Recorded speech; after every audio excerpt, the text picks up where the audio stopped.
and go live. Okay, for people who are joining us, we are going to be discussing a variety of things today, particularly related to Rulial space and its various wonders. But I thought we'd talk a little bit about what we are doing on the website. And the website will start having some new items on it. In particular, we're going to be doing what I'm calling bulletins. And these bulletins are, the first of these bulletins showed up on my blog, although that's not really where it's going to live. It's a Wolfram Physics bulletin, and it's going to be, these are sort of short, informal, well, supposedly short, as short as my material comes. This isn't short, is it? Anyway, informal bulletins about things that we have figured out as part of the project, and they will often be somewhat preliminary. In any case, we can expect these to show up. I have a whole collection of them that I want to write. They will often be linked to live streams. I'm a little bit surprised here, and I don't know whether yeah, I'm surprised these don't mention who was in those live streams. These live streams will soon get their own home pages, which will contain video frame grabs and things, so it's a little bit clearer what happened in them.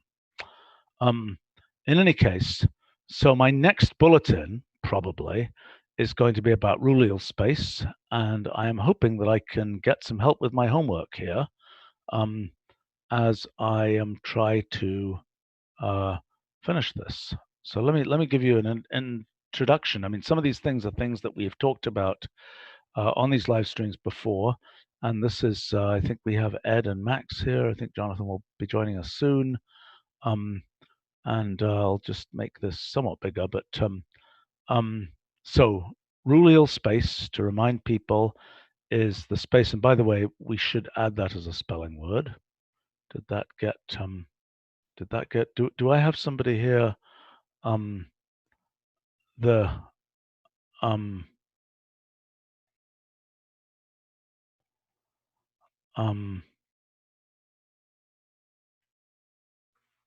No. Do we have any project manager here? Yes. Okay. Okay, fine.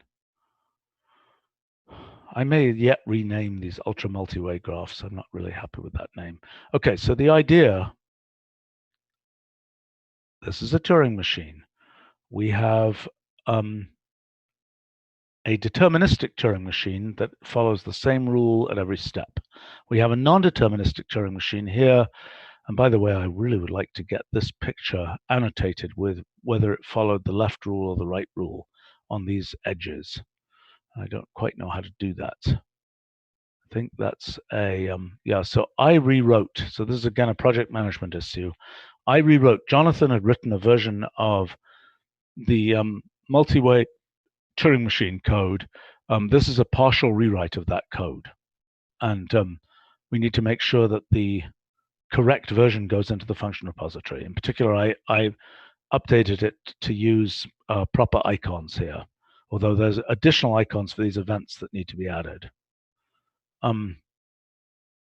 Okay, so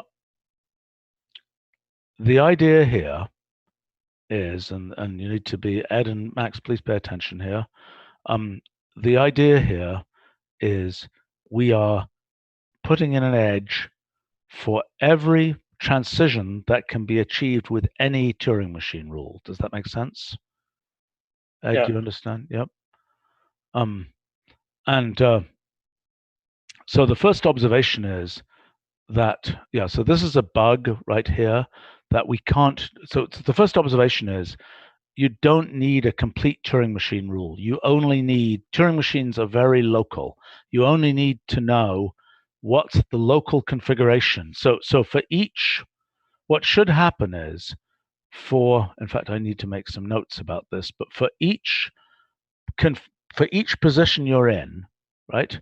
for each configuration you're in, like the head is on a white square and in the up state, there will be exactly 4.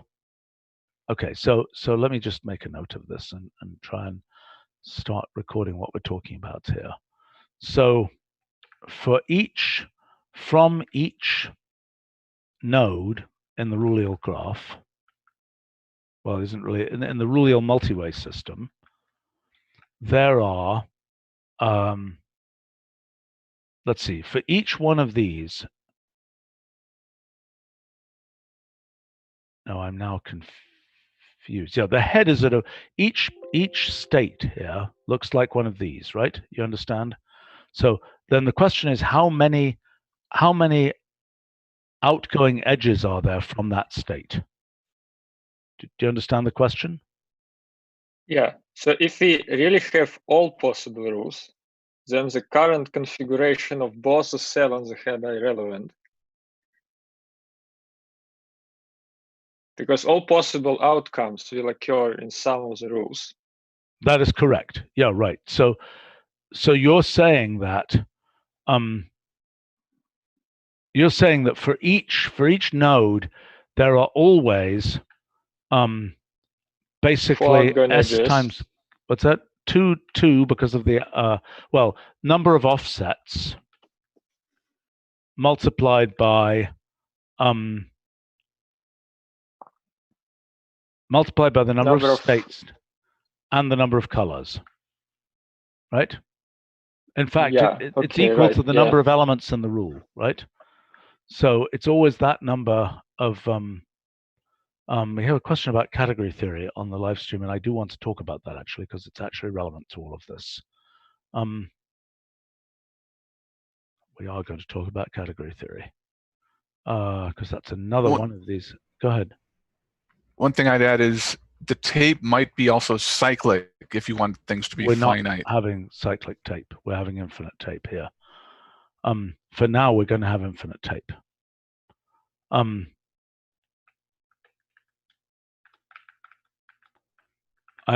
Cyclic tape is a different story. Okay, so for each node, there are always number of offsets times S times K outputs, right? So now, and it should be the case that this graph is vertex transitive in the end, right? Because from every node, as you say, it doesn't actually care what,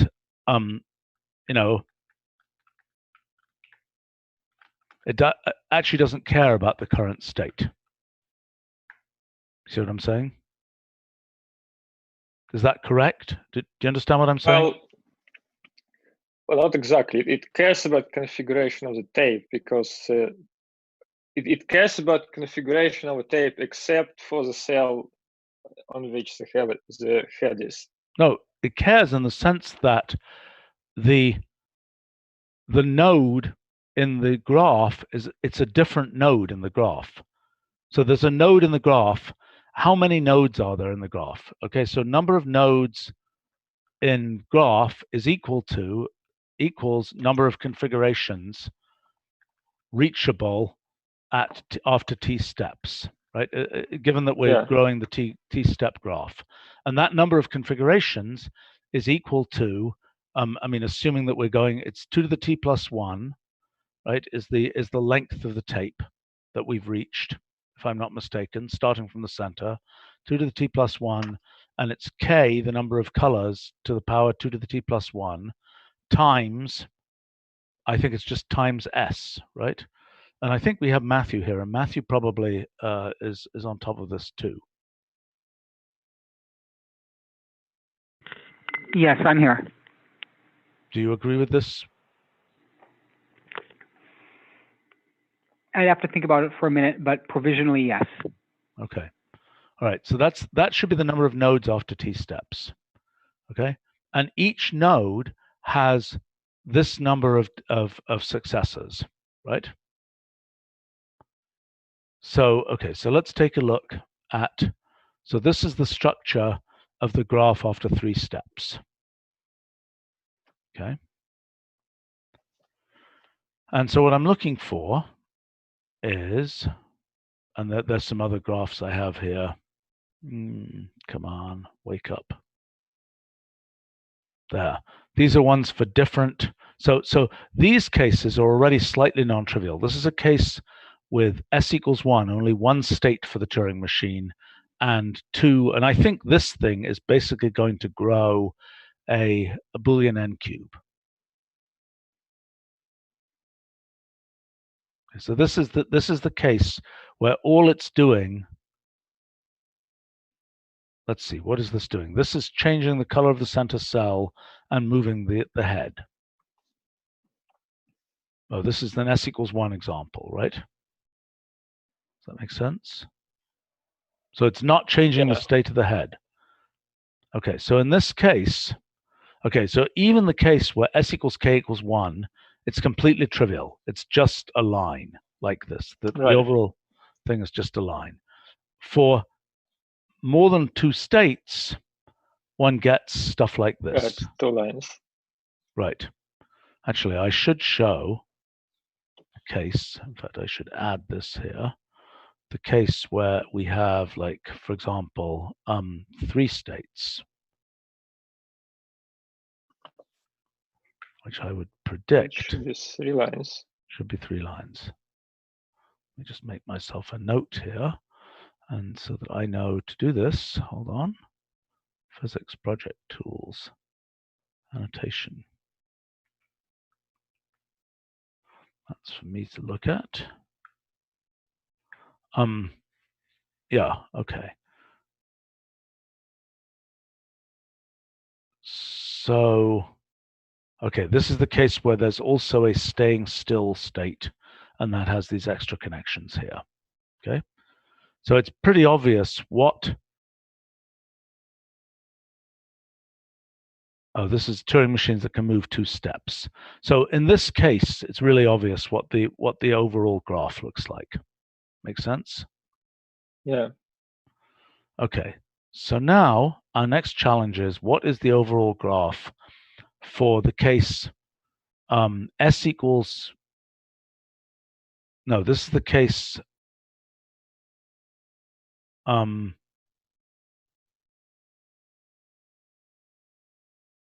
no, what is that? That's just that case, sorry. That's the case, that's the kernel for the S equals 2, K equals 1 case, right? So this is a move right, that's a move left. So this thing, move right, move left, etc. Make sense? Yeah. Okay. So this is now the S equals 1, K equals 2 case. Okay. So what should happen is that has a kernel in here, which is this. That kernel is, that's move left, move back, move left, etc. So here,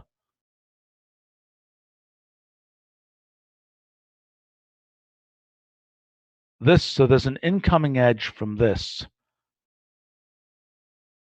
What is the incoming edge? I see the incoming edge is a move of the head to the left and coloring the cell white, which takes us here.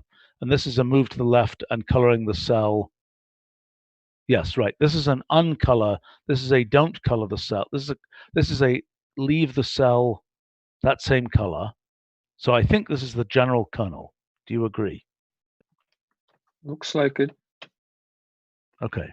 So then we're knitting together that kernel, right? So actually, if I make a note here, you know, there's basically kernel has change / don't change the color transitions. Okay, so now we're trying to knit together the complete structure. Okay, and the question is, what is it? Okay, that is my question, and that's the next challenge here. Christopher wrote a piece of code for me a couple of days ago that I simply don't understand, which is a minimized version of this thing that has neighboring configurations. Okay, but what that does, and I don't understand it, although it produces, you know, it produces a I think it attempts to produce something which is the kernel, but I think it may not get it right because it may assume that the tape is of this finite length. Do you see what I'm saying? I was going to say the same thing. That's just a cyclic tape of that length. Okay, so our challenge, what is this structure? Right, so that we've got this graph and it's vertex transitive, and I'm going to ask later, is it a Cayley graph? But for now, I just want to characterize this graph. So it appears to be the case.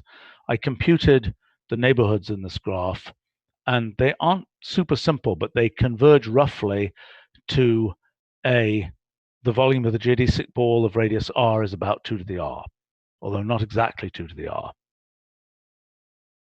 Does that make sense?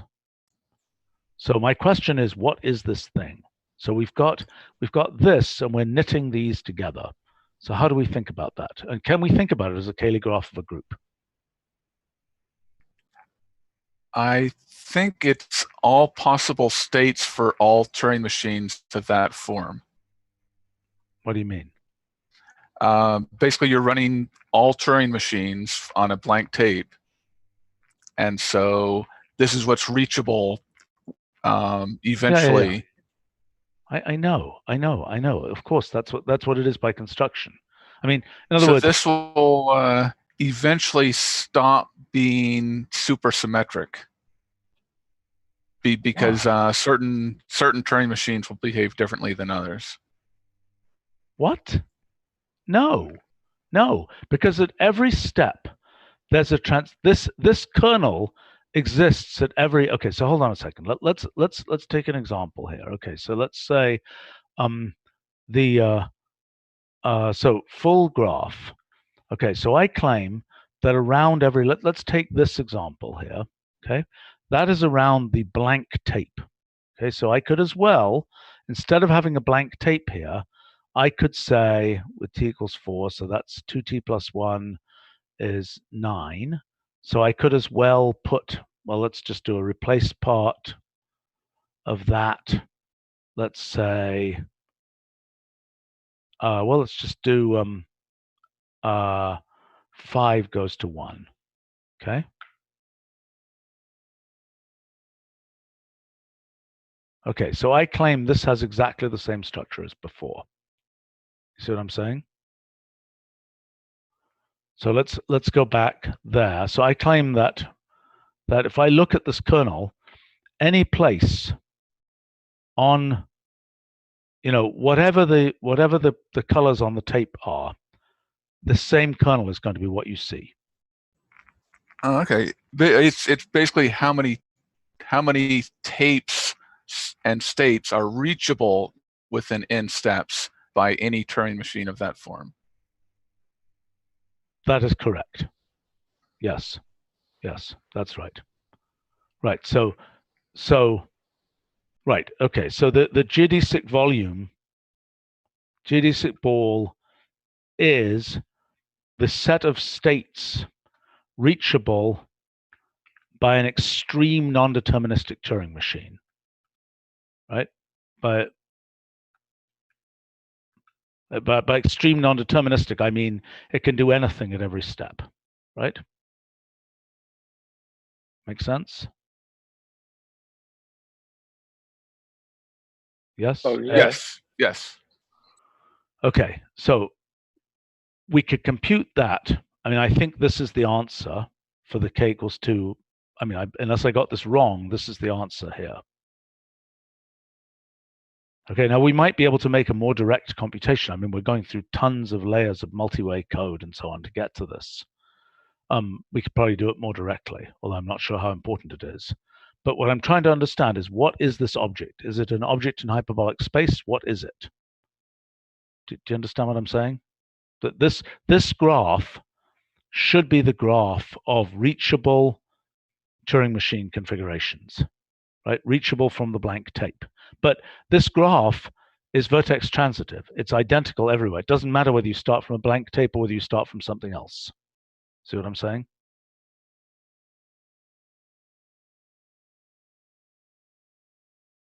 Do you understand? Ed, do you understand? Yes. Eventually, it's going to be the triangular grid with an extra parallel stripe. Okay, that's not what I'm finding. No, I don't believe you. Because, okay, and let me I explain believe why. you. Let me I explain believe you why. too.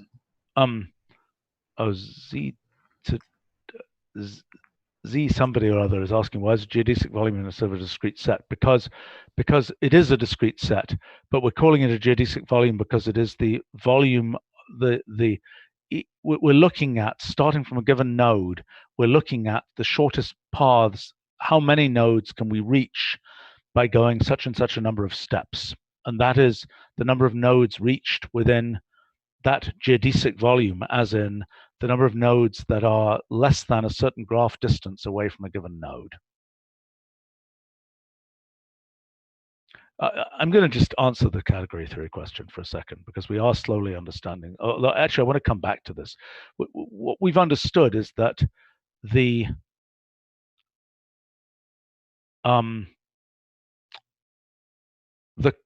multi-way graph is like a bulk version of a category, of one category. Of the causal graph is like a two category, and then some things that we're just looking at, which we're calling multi-space, are like three categories. And I would like to talk about that in more detail. We'll come to that in a bit. I'm sorry, that was just a preview.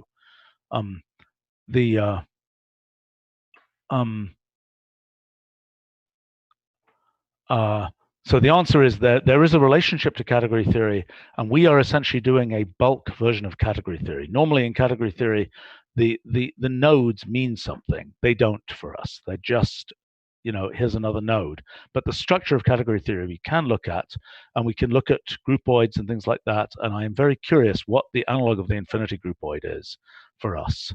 But I'd love to talk about that later in this session here. But for right now, let's solve the Turing machine problem. Okay, so the most naive thing that we can do, let's forget the head, okay? Let's forget the head. If we forget the head, then what we've got here is purely,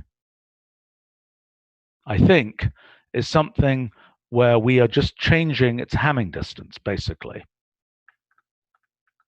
Right? Without the head, we are, every configuration is connected to the oh no, that's not right. It's not right. We can't forget the head, because we have to decide. It's, we have to have a marker that decides where we will change next. Am I making sense?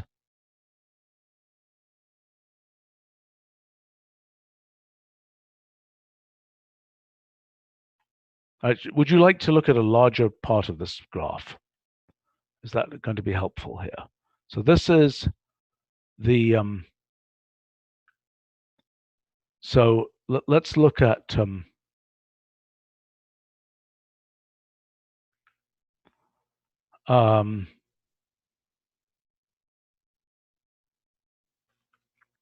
let's look at what we get when we go. So that's the neighborhood 1. Let me show you neighborhood 2. Oh, great.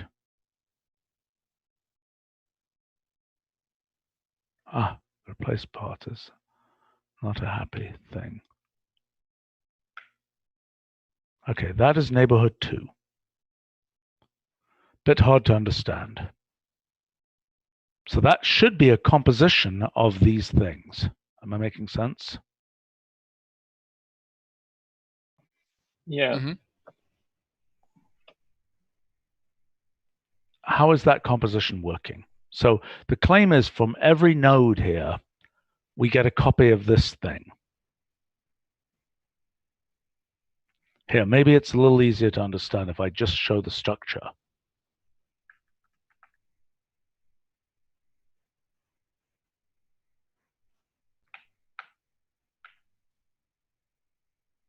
I don't know if that's easier to understand. So one feature of it is that there are pi edges and there are single edges. So Yes. maybe we can look at them separately. Can that go to t equals 5 or 6 with simple? Sure. It's not going to change. This is just the kernel because I'm looking at just the neighborhood graph. He says. Oh, I think it does change. Yeah. Okay, let's try 6. Okay, that'll be constant now. So in other words, we hit for neighborhood 2. This is the neighborhood 2 subregion inside the whole graph that we got by going a certain number of time steps. Make sense? Yes. So the original node is I guess this one in here. I don't know which one it is, but it's probably this one here. We could probably highlight it.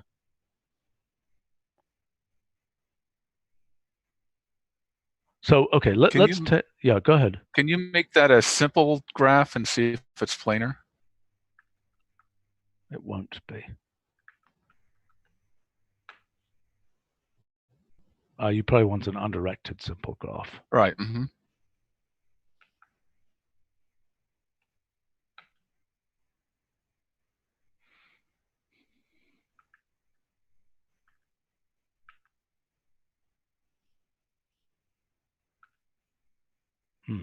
It is planar. I'm a little surprised, actually. I am quite surprised, honestly. Let's see, if I say planar graph of this, will it try and render it planar? You used to use graph embedding, planar or tight embedding. No. Well, there you go. There's planar embedding. Boring. Yes. Okay, I am surprised that it's planar.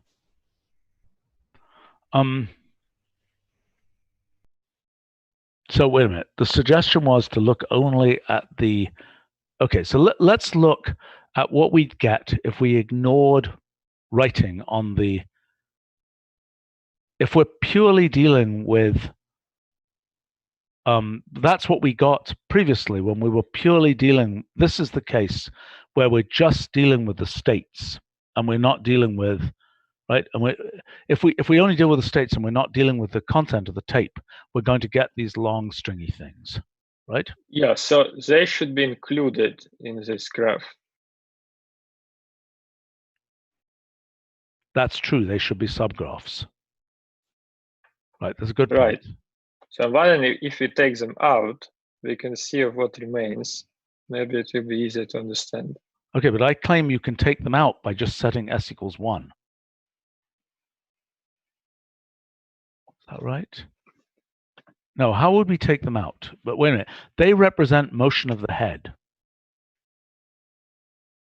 And you can't do anything without motion of the head. Well, everything represents motion of the head. I'm saying just remove them from the graph. How? In post-processing. Okay, well, we can do that, but how would we do that? Well, just 1, 2 to 1 goes to empty set. Are you suggesting we just run Wolfram Model code on this graph? Well, yeah. That's a good graph analysis tool. Okay, we should package it for that. You know, we really should. It is packaged for that. It has an operator form. Yes, but it's not named for somebody was not going to think of it as well. Anyway, it doesn't matter. Okay, so we've got this graph, and now what you're proposing is that we take this graph and we say edge list of index graph of this graph, and then we say, well, let's call that GGG there. We say this, and then we say, we say list at that, and then we say Wolfram model of.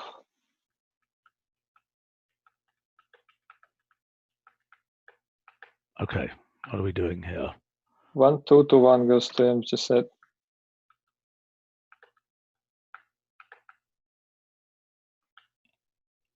And it might It's Just might be one working as an operator form in resource function case, but I'm not sure. I can try it.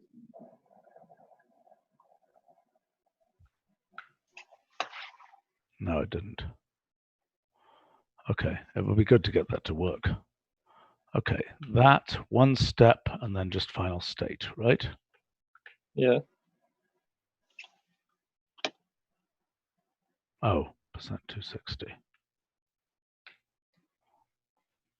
Okay, so now I say graph rule at that thing. It's become disconnected. Well, and now we need to label it again. How on earth are we going to do that? I did an index graph on it. Well, maybe we shouldn't. Yeah, maybe we shouldn't do an index graph. Okay, so let's go back to this thing here. Okay, so Yeah, if you just don't do index graph, it should still work. okay, all right, fine. So let's take this, and then we'll say, are we going to take the neighborhood graph, or are you going to take the full graph, not the neighborhood graph? Which should we do? Well, we can try full graph. Well, full graph is also neighborhood graph, just from a different starting point. No, but it's not really a neighborhood graph because it has. Is it the same thing? It has different tentacles, doesn't it? Why? Oh, you mean sizes? No. What I mean is the outer periphery, the periphery of the graph that we get for a given time step, is not the same as the fully developed Actually, neighborhood I don't graph. see why that is the case, because in the end, you go 2 steps in the Turing machine is the same as going 2 edges in the graph. Yes, but on the periphery, there is more connection. Yeah, you see, the problem is, think about the periphery of that graph, right? In the periphery of the graph, you've just reached the periphery by going T steps, right? Oh, But I see. the periphery will have Okay. connected itself if you go more steps. Then I suggest looking at the original graph, because The original graph, it will be easier to understand. Yeah. Okay, fine, we'll do it. Okay, so let's what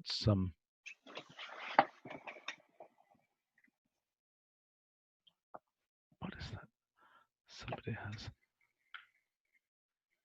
Okay, so we're labeling it with these. Okay, great. There's our graph. Okay, so this is the graph, the foregraph, so to speak. Let's call that G4. It's this thing here. Okay, so now what you're going to tell me is to apply this rule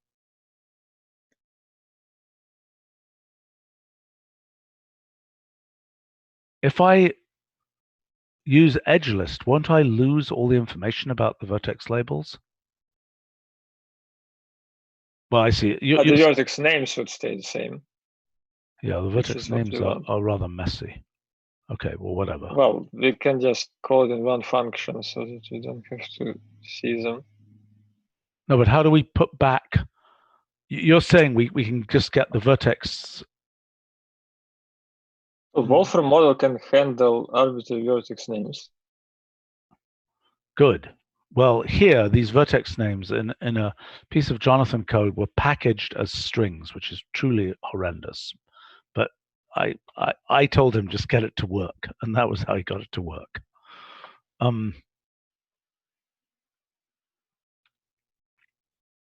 Okay, so this is then applied to this.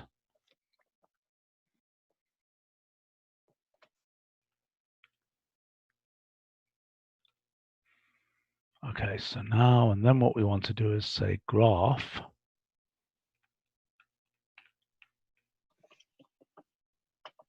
Somebody has a, okay, that's kind of odd. Okay, so let's now, the vertex labels are going to be really ugly in the, told you. Okay, so let's do the following. Let's do, I think I have a vertex shape function that does something reasonable. Oh God. Why does it do this? This is crazy. Why is it not keeping that in memory?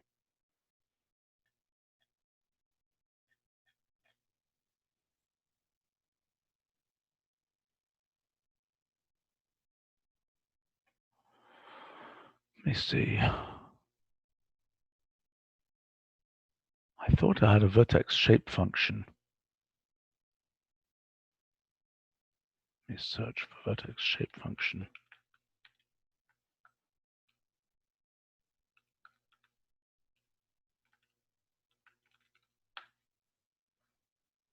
Ah.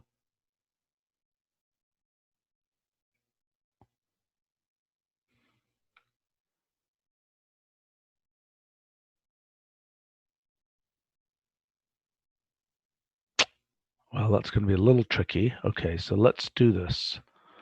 There's the vertex shape function. And now what I want to do here is I want to say vertex list of this. Okay, let's just take the first 3 of these. Okay, this is more horrendous than you could possibly imagine.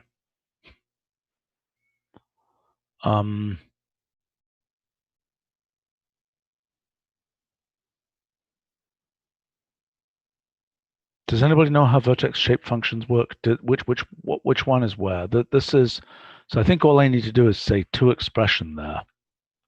Is that right, guys? Which is #2? Could you look it up, please? Could you look it up, please? Hello? Yeah, I'm looking at it.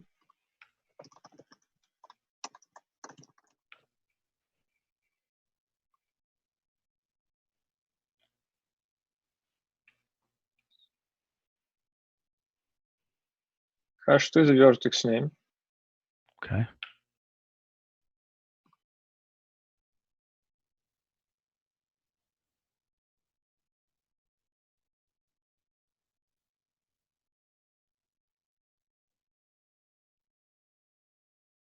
Wait a minute. Let's just look at this. This was, Is there an extra list there?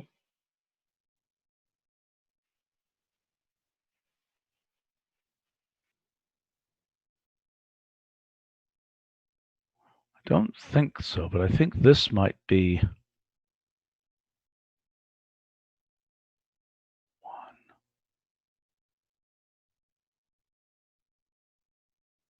No, wait a minute. toExpression, oh, sub 1, 1.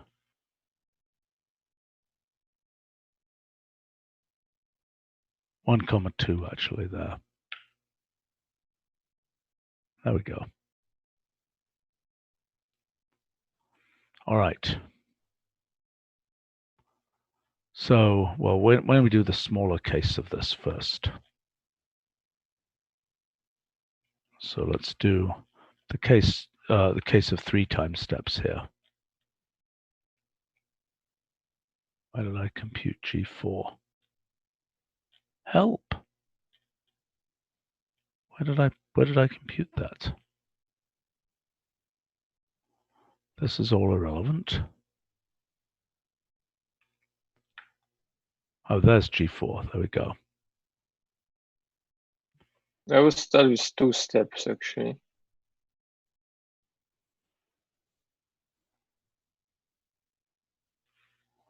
Okay.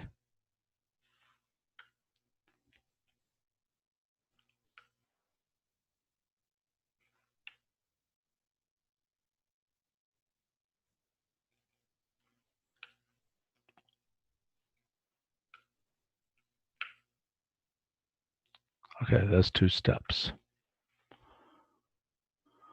All right, what are we learning from this? So this is removing every back and forth that came from a Turing machine head.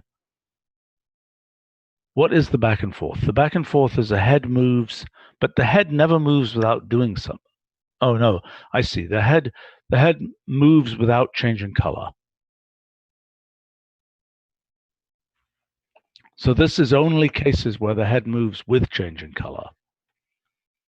right? Yeah. And now that I look at it, looks like neighborhood graphs might have been better, because if you look at the disconnected pieces, it has a case where the head moves, but the color doesn't change, presumably because it's the last step and it didn't have time to go back yet. Yes, I see. All right, well, okay, we can do this with neighborhood graphs then. Let's do this for one extra case here, t equals 3 here.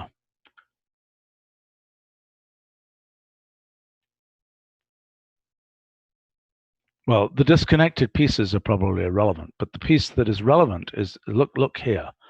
That's the main, that's sort of the main piece here. And the double edge would have reached over right over here directly, right? Yeah. But this does not. So what are you learning from this? Okay, so one claim might be that in the neighborhood graph, you're going to get a lattice, but I don't think you do. I'll be very surprised if you get a lattice here. The claim would be that you get a lattice together with other pieces, but let's take a look at that. Okay, let's get the neighborhood graph first. Where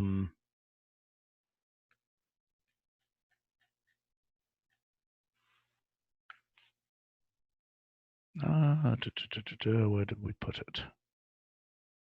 With t equals 3, blah, blah, blah. Replace that with the neighborhood graph. Let's do t equals 2, and that's neighborhood 1. Huh? That's disconnected as well. Let's look at what that is, okay? So this thing here. Are you sure T is large enough?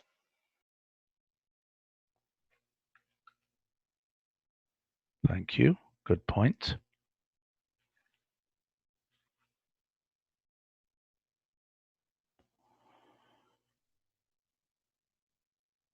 Okay, so that is the claim that the neighborhood without the cross connections looks like that. Okay, let's look at the next neighborhood size up. I mean, let's look at the next time step. It'll still look the same. Oh, it doesn't. Why not? What is that showing? Am I confused here? Is this neighborhood going to... Maybe it goes one way, then it goes back, and it can change. Well, let's try neighborhood. Actually, no, I don't understand it. 5.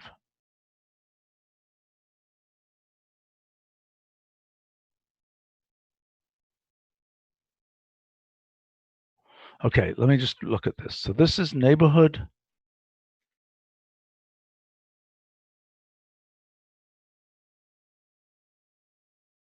Oh, important point. I have a 2 there. This is the 2-level neighborhood. Okay, hold on. Okay, sorry, we confused this. I mean, the 2-level neighborhood is interesting. Okay, t equals 3, that's what we get. Okay, so now for t equals 4, I don't understand. Do you understand why that's changing?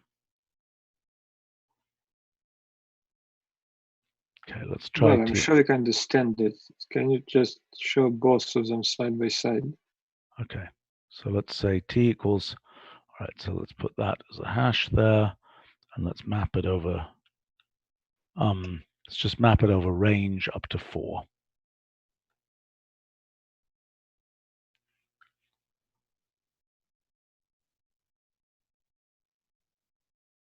I am officially confused. Well, let's look at the first 2 and see what's different. I'm actually going to, yeah, okay, fair enough. I'm going to try something, just an empirical thing here. I'm going to go up to 6 here. Actually, let's live dangerously. Let's go up to 7. I have a suspicion about what might happen. No? Okay. Well, that's good. Okay, less confused than I might be. Okay, so what are you saying here? So this what's happening here is, actually, you know what, I can make this, I can improve this. Where is the vertex size? Do you see vertex size here?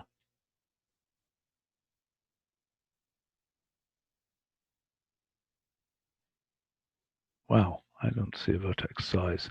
I did have a vertex size there,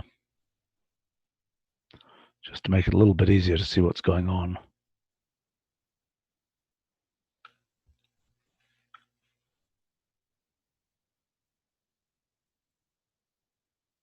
All right, let's see if this does any better. Oh gosh. Oh, that T is outside of, sorry. Hold on 1 second.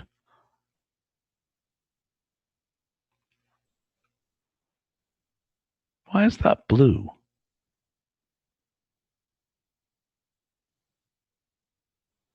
Eek. Okay, let me refactor this a tiny bit.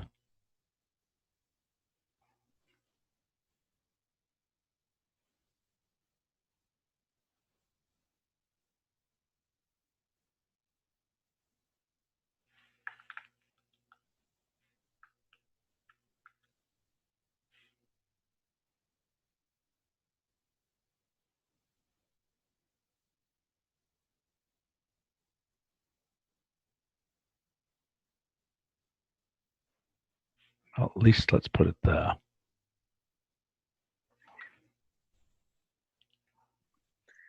Okay, so let's look at the second case, which means we can do 2 steps. Yeah. So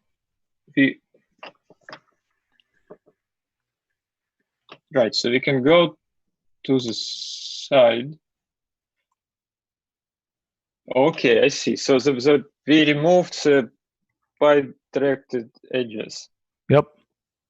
So that's why we cannot go to the blank tape, because then we will be able to go back. So what we really need to compare is the third and the fourth one. Okay. So can you make it larger so we can see something? Well, I really, let me fix this code.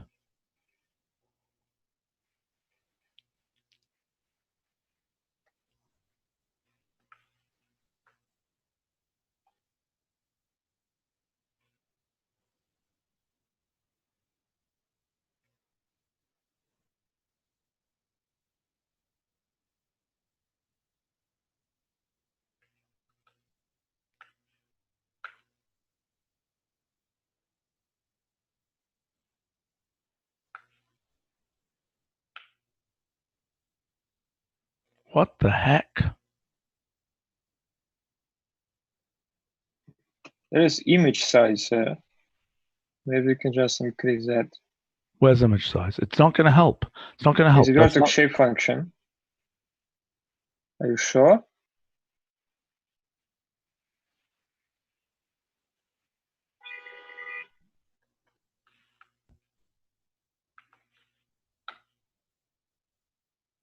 Well, you were correct, but this, maybe I can remove the vertex size here.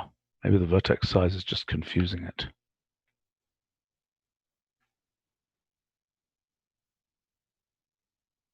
What's that close of the brace?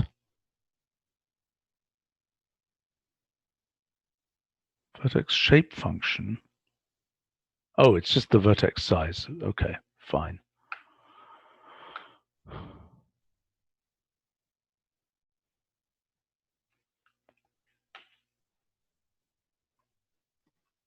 All right. Well, I think if you make them larger, they would be readable. Yeah, right. I agree. Okay, so let's just make that one bigger.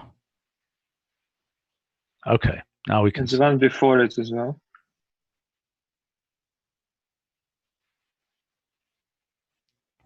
Okay, big reveal of that, the center thing. Okay, go ahead. I don't know which way the arrows are pointing here. Very Okay, confusing. maybe I understand what's going on. So we should be able to get to the state where the neighboring cell is both not white and the head is in it, which is not trivial because it has to go past it to recolor it and then come back. Yes. It takes 1, 2, 3 steps, and then we need the 4th step to come back. So you're saying it needs a cycle of that length to get back to where it started from. Yeah. Okay. So what's your point about the structure? I mean, so the overall structure, you're saying if we take this thing here. So it looks like if the number of steps is, well, 4 larger than the neighborhood size, we should be in a good shape. Okay, so let's go to this. Oh gosh, we don't know what this is doing. Okay, so the important point you're making is there is a cycle of length 4 involved in returning the head to its original position, right? Its original position with the original color.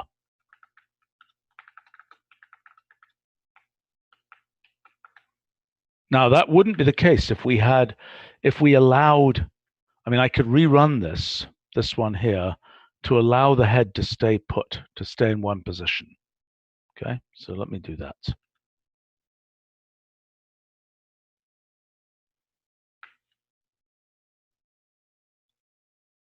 So then,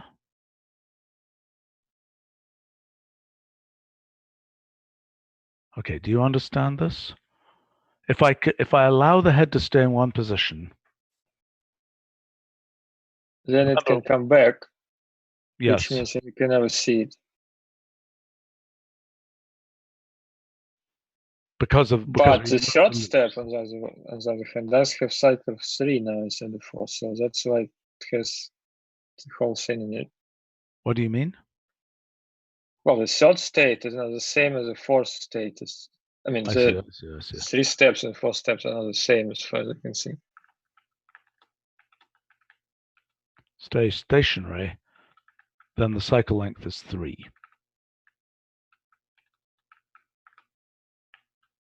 Okay, all right, so let's go back to our original question. What is the structure of this overall space? What have we learnt so far from that? So we've learnt that it has cycles of length 4. What else have we learnt here? So if we are to just look at this, how do we knit these pieces together? Is this a lattice? I think it is. Am I making sense? Wouldn't be lattice. It has exponential number of vertices in it. Why? Because the exponential number of tape configurations. Okay, so how do we extend this then? If I went to 2 steps, what would that look like? That's what I tried to do here, right?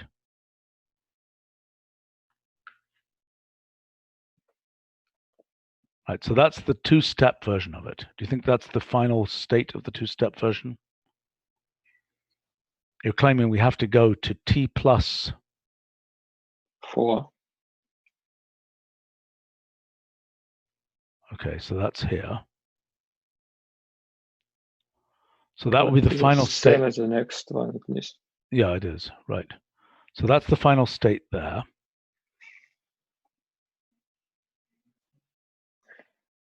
So the way I understand it is that, well, first there is a graph of strings with edit, well, with this will, well, it's not edit distance quite, but with one color exchanged between them. In other words, if we have a graph of tapes such that we have an edge, if one color is exchanged, so that is probably something that's reasonably easy to understand. Yeah, okay. So the difference with this is that we now have a head position and we cannot just change it, the tape anywhere. Okay, so let's go, let's try doing this at least. This is unfortunately going to require going. So if we want to do the next level up, size 3 here.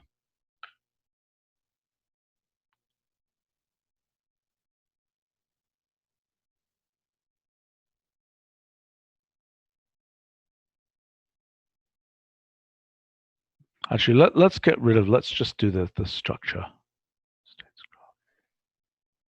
Oh, actually, if I didn't have the vertex shape function, I would just have, I could just look at the structure of the thing without looking at the whole complicated ball of wax here.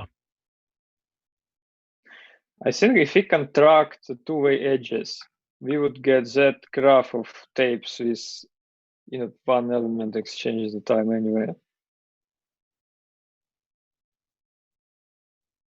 Let's go to 8. Has this stabilized or not? I mean, this looks like it's going to turn into a tree. Here. An exponentially growing tree.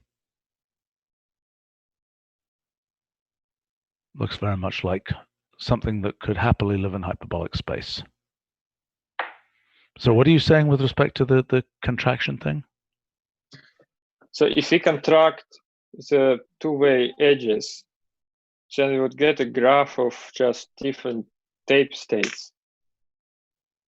I see. So you're saying contract them. Wait a minute. You're saying mod out by the two-way edges. Is that right? Yeah. So explain to me what we would get if we mod out by a two-way edge. So two-way edges correspond to the head moving from side to side. So if you assume all of them are the same, then each each equivalent class would be different tape state. Okay, so the claim is two-way edges correspond to the head moving one way, then back, right? Yeah, without changing the tape. I see. With a net no change on the tape. Well, no change at all. No, it's no change at all, because if it changed the tape, it wouldn't be able to change it back in one step. Okay, but fair enough. Okay, the head moving one way, writing onto the tape the color that was already there. Yeah. Okay. Moving one way and back. Both times writing onto the tape the color that was already there. Make sense? Okay, so now what are you saying about contracting those to a point? Well, if we contract those, it means the new equivalence classes are going to be different states of the tape. I see. And then we can move between them in one step if one of the colors is different. Right. So effectively, that's a Hamming distance 1. So you're saying that if we do that, given that we've removed all the cases where the tape is the same, that means from a given tape state, we can move to the states with the head on either side and the tape with one square different, right? Right. Is that correct? But the position of the head is not important anymore because we modded that out. Class. Yeah. Okay, so basically what we're doing is we're saying from a given, so what we're doing is we're saying start from this, and then we're saying from here, we are just replacing How do we generate that? Isn't that a Boolean hypercube?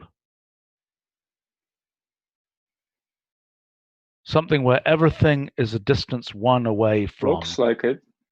Right. So I mean, if we say hypercube graph. Yeah, exactly. This is just coordinates on the hypercube.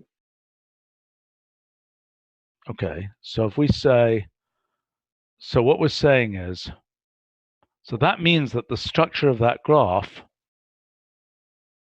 in this case, the structure of the graph is ultimately an infinite dimensional hypercube, right? Is that right?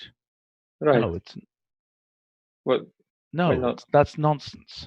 That's nonsense because the tape, look, every node has only a fixed number of neighbors, like 4. Whereas on the infinite dimensional hypercube, every no, but node. that's after contraction. And the how do you call it? I mean, the two bidirected edge subgraphs there are infinite themselves. So you're saying that the thing after contraction, yeah, becomes a hypercube graph. Because so I see it. This is a complete tape state. So eventually we'll get an infinite dimensional hypercube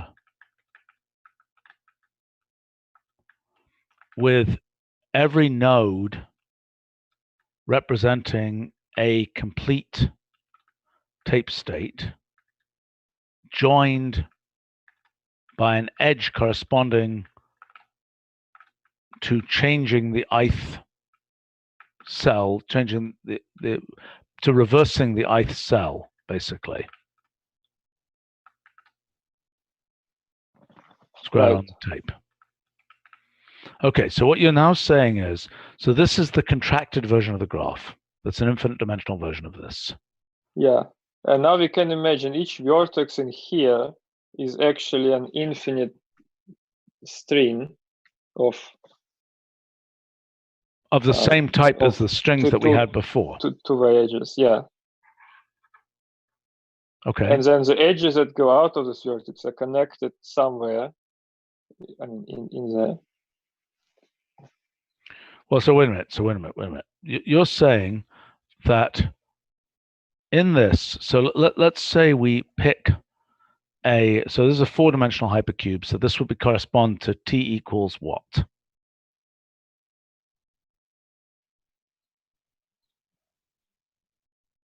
By the way, in an infinite dimensional hypercube, the dimension, the number of cells, the geodesic ball immediately goes to an infinite, one step away from any given node, there are an infinite number of nodes.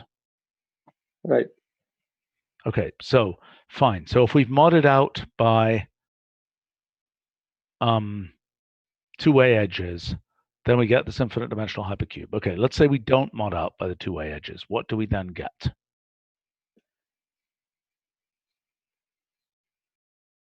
Well, that's complicated. So maybe one thing we could do is to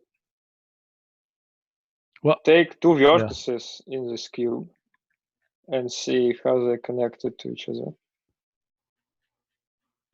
And by the way, I think looking at finite tapes is actually a good idea, because then you won't have to deal with infinities anymore.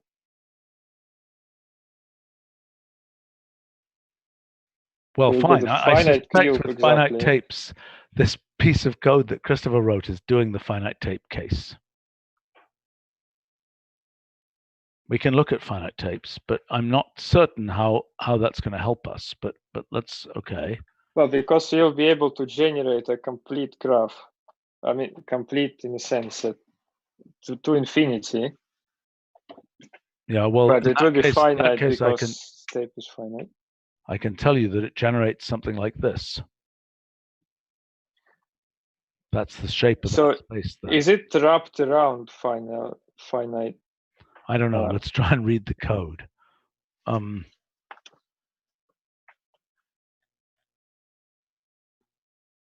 Okay, so given a circle, it suggests it is.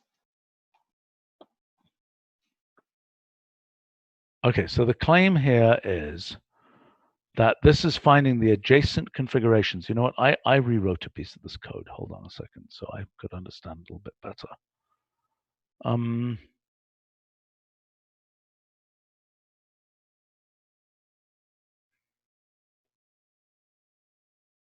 Okay, so this was my version of some part of that code. Okay, so this is neighboring configurations. So this claims to be the configurations that are the neighbors of position, comma, tape.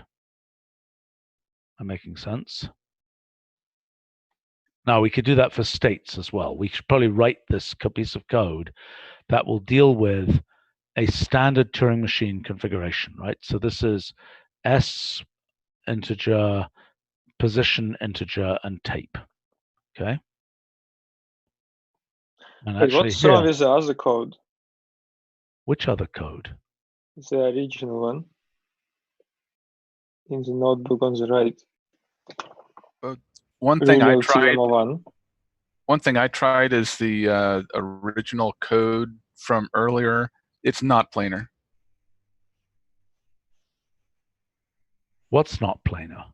The full growth is not planar. I'm not after surprised. So I'm it's not the surprised. lattice. Yeah, I'm not surprised. I think it's exponential. Okay, this is just a minimal version of, this is for a finite tape, okay? So what are you saying here? You're saying we could use this code here to do the finite tape case. Is that what you're saying? Max, what are you saying? Well, I'm saying we can use adjacent configurations code. Yeah, I know. This is just a rewrite of that with different variables and things. I'm trying to generalize it slightly, okay? So let's try to understand. Let's put in the state here, okay? Because we can easily do that, right? Do you understand what I'm saying? So because that was a single state case, right? Do you get it? That was a case where there was only one state, right? So we want a case where there's more than one state. Do you understand? Okay, fair enough. And one problem is I don't think it's actually wrapping around because it has maximum and minimum there. Well, so then this code isn't correct. So let's write the correct code. Okay? Let's write both cases, okay? Let's write the case where let's write a case where it doesn't wrap around and a case where it wraps around. Fair? Okay. Yep. Okay. So let's say this is neighboring configurations where it doesn't wrap around. So let's say S0, pos 0, tape 0, and then here let's say something like S blank integer, K blank integer. Okay? Makes sense? And that's going to tell us for a given S0. Okay, makes sense so far? All right, so now we want to make, for this will be pos 1, so this will be S1, pos 1, and tape 1. So the position now wants to go from, what is this? What is this thing here? What's this doing? This is saying where the position should go, and I don't understand that at all. Oh, I see. That's avoiding. It just doesn't go past 1. So if it tries to go past 1, it stays at 1. Okay, so this is a limited length tape with kind of fixed boundary conditions. Yes, so what we really want is just mod. I know, we're going to write that in a second. Let's write the two cases, okay? First case is it doesn't go past the ends of the tape. Make sense? And I'm not sure it should do it in this way, because it shouldn't keep the head in the same position. It should just not do anything at all. Yes, well, also this is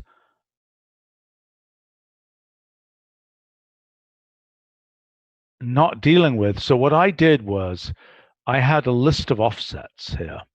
Okay.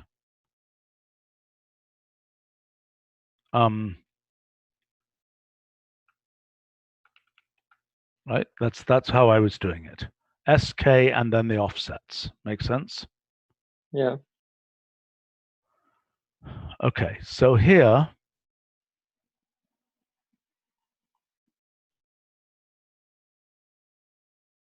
well, all right, let's do the cyclic tape then. Let's do the cyclic tape first, and then we'll do the other tape. Okay.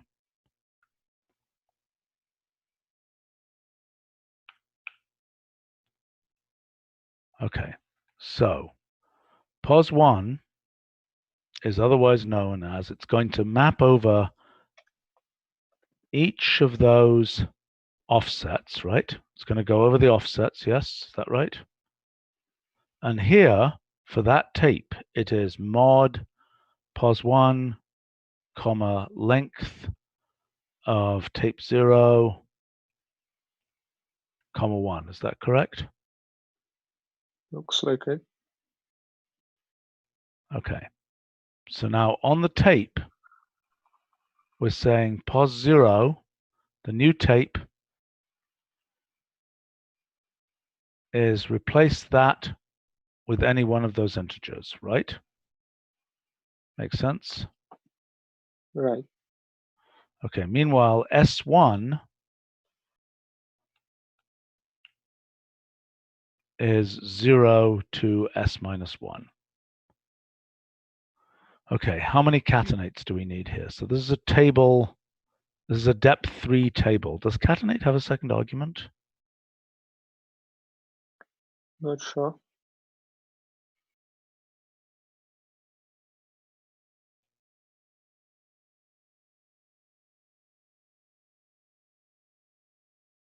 Okay, so this is, I think we need to say flatten level 2. Do we believe this? Level 2.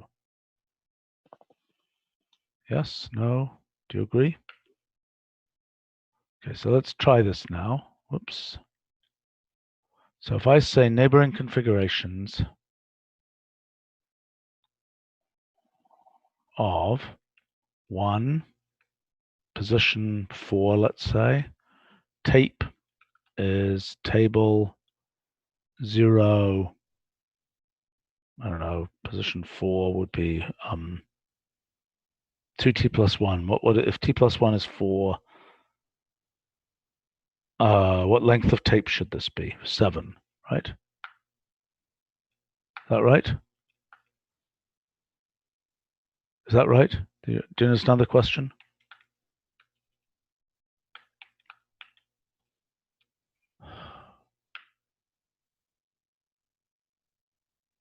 Okay. Do we believe this? No, we don't. The number of steps should be infinity now because we can cover the entire tape. And the tape should be small so that we can understand it. No. Let's look at this piece of code, okay? Something is wrong with this piece of code, right? S. Oh, it goes from 1 to S there. Right? Do you agree with this piece of code? So this is saying it starts from 4. No, this isn't right. Can we actually read this piece of code, please? Ah, there's an important mistake. It's plus 1 there. Right? No, plus mod. No, I see. It's pos0 plus pos. Are you paying attention? Come on. Pos.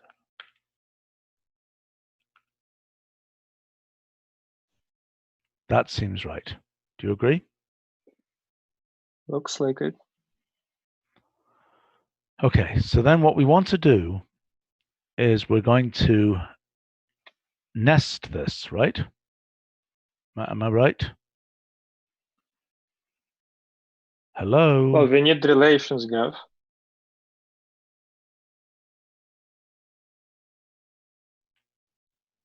Okay.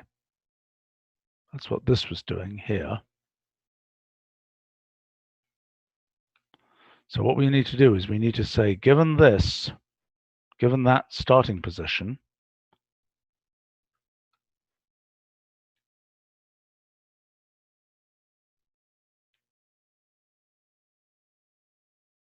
right, that's going over all the possible head configurations, all the possible tape configurations, and so on, right?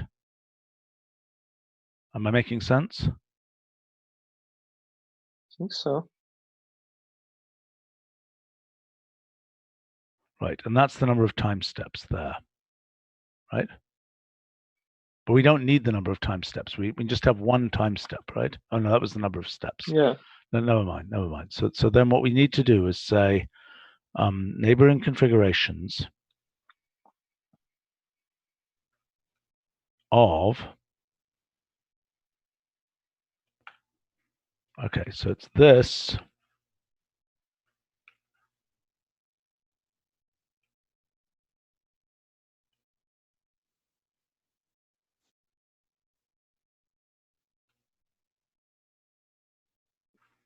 so that's the name there of that. How do you get a directed edge? What is the okay, directed edge of that? Okay. Oh, that's a good point.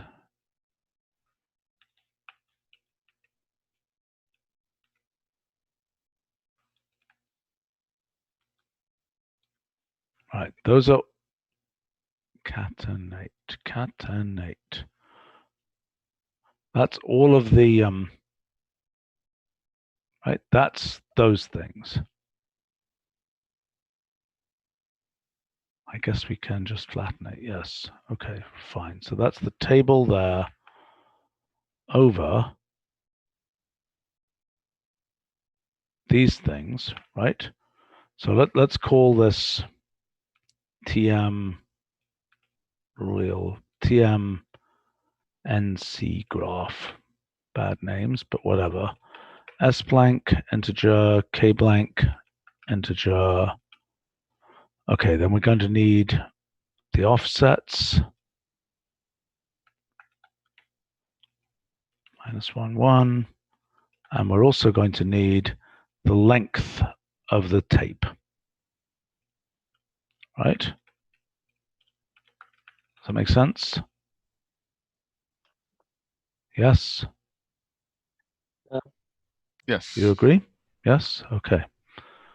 All right. So then what we want to do is we want to go S0 goes up to S. Pos 0 goes up to tlen. And tape 0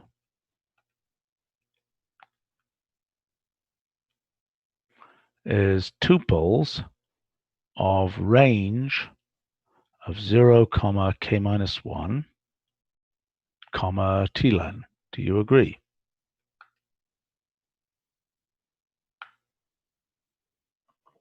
I think so.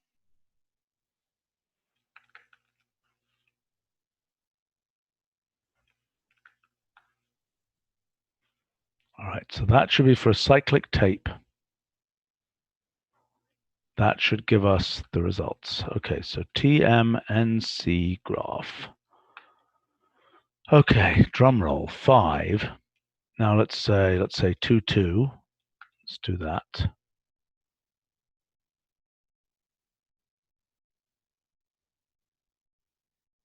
What?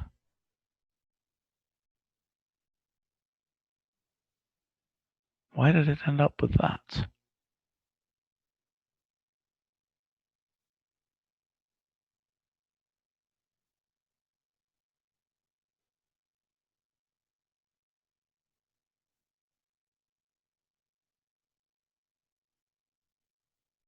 I don't understand. What went wrong here? Why did it feed this thing into that?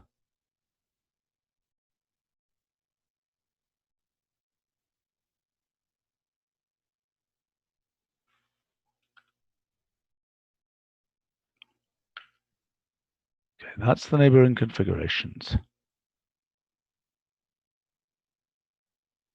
Oh, this is complete nonsense. We didn't feed it. Come on, guys, please try to pay attention. Sigh.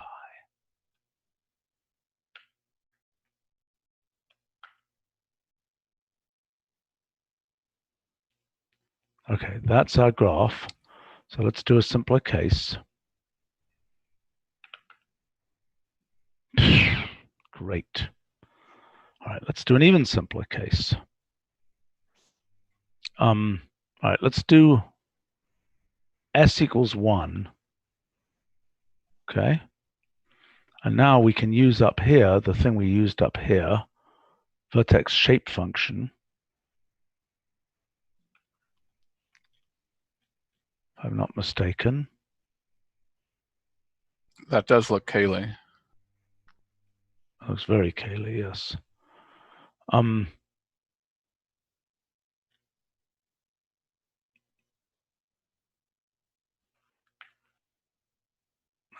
say here, and let's put that vertex shape function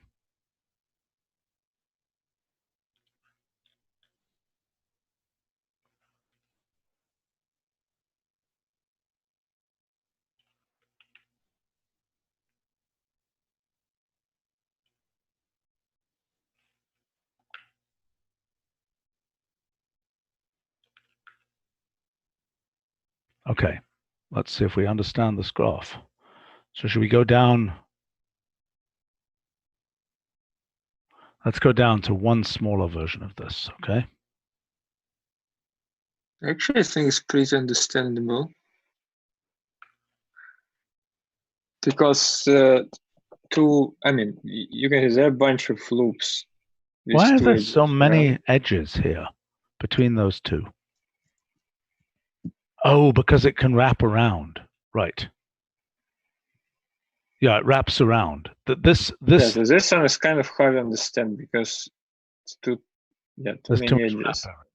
Yeah. But this one is pretty straightforward. So you can see there are these triangles around the perimeter.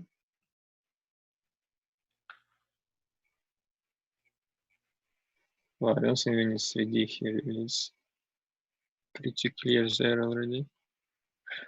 Oh, I see that. Okay. That's our cube. It's a cube, yes. Are we surprised that it's a cube? Well, no, that was the whole point. So you claim if we go one more level, it will be a hypercube. Yeah. So if we go to the 4 case,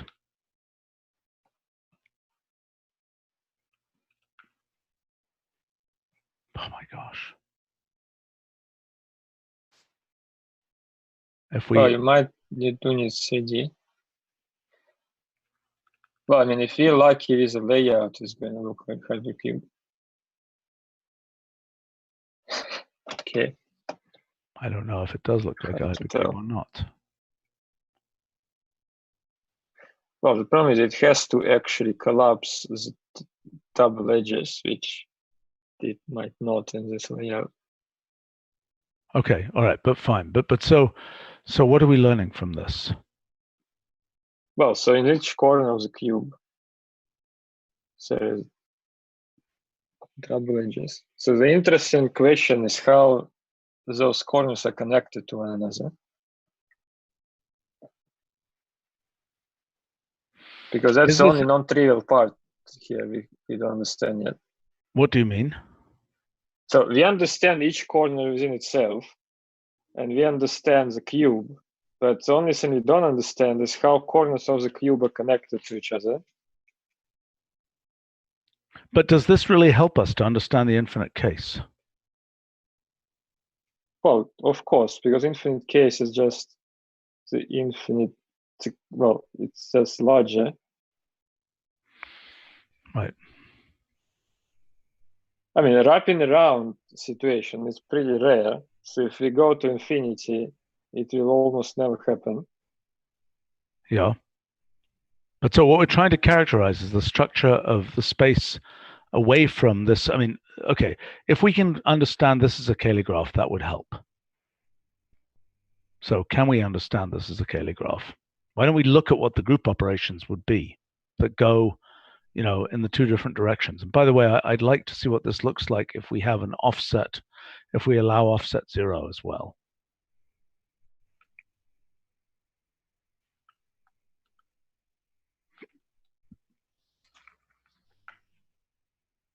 Aha.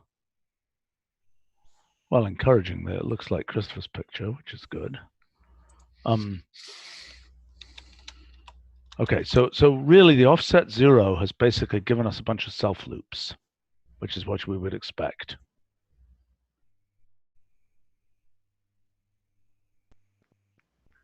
Well, it gives us extra double edges as well. Yes. Okay, the question is, can we think about this algebraically and understand how the thing is a, you know, whether there's a group structure on it?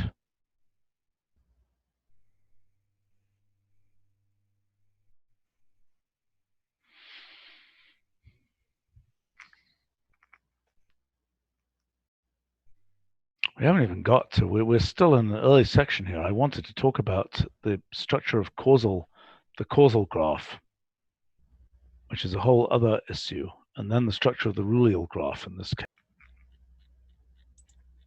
And this is all just a warm-up to being able to looking at this in cases other than Turing machines. The Turing machine case is just a very simple case.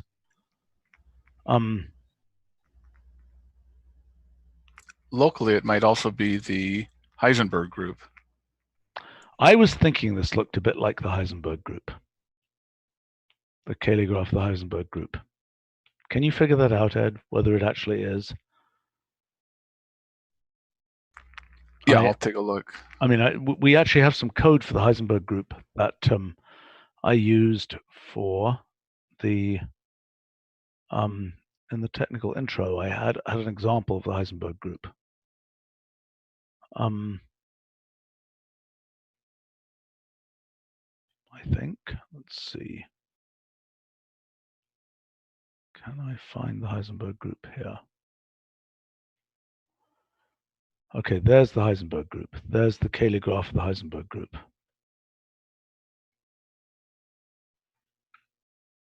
Ugh, splafferoo.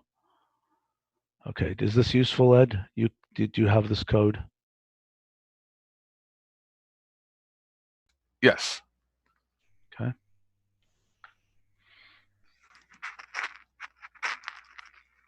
You're making a crinkling noise, but other than that, this looks awfully familiar to me from somewhere, that structure. We should take off the self loops. Well, we can take off the self loops by just not considering that case. Then we have a few back and forths that aren't there as well. I don't know why you want to take off the self loops. If it's a Cayley graph, it'll be a Cayley graph with self loops.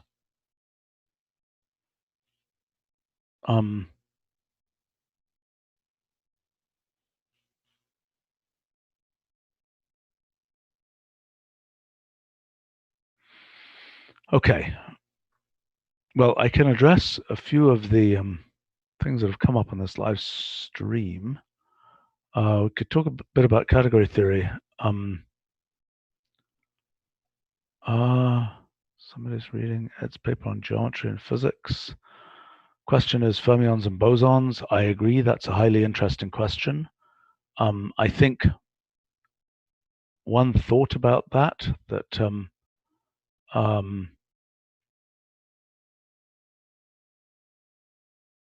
is the main feature of fermions versus bosons you can think of as the operators for fermionic operators take sort of two steps rather than one to commute. And I had this idea recently about quantum statistical mechanics and being able to understand it's a slightly different thing, but yeah, I agree that there's also the question of how it relates to our notion of spin and angular momentum, which I strongly think has to do with topological properties of the multi-way causal graph. But that's a story of homotopy in these complicated spaces, and there's a bunch of math there that we haven't done. There's a question here about Rulial space consistent with the block universe idea. I don't know what that is. Every moment of time is as real as every moment. Why do I experience the present moment over any other moment? Oh yeah, I mean, and look, as soon as you have computational irreducibility, time corresponds to the progression of computation. And that's not something really happens through time. The universe actually does things through time. It's not the case that you start with all of space-time, that you're trying to make sort of a crystal of all of space-time immediately.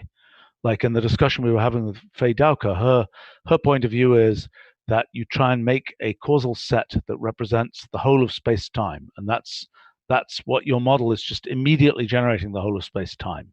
What we're saying is that the universe has not sort of already decided what it's doing. There is this inexorable computational process by which it determines what the next step is.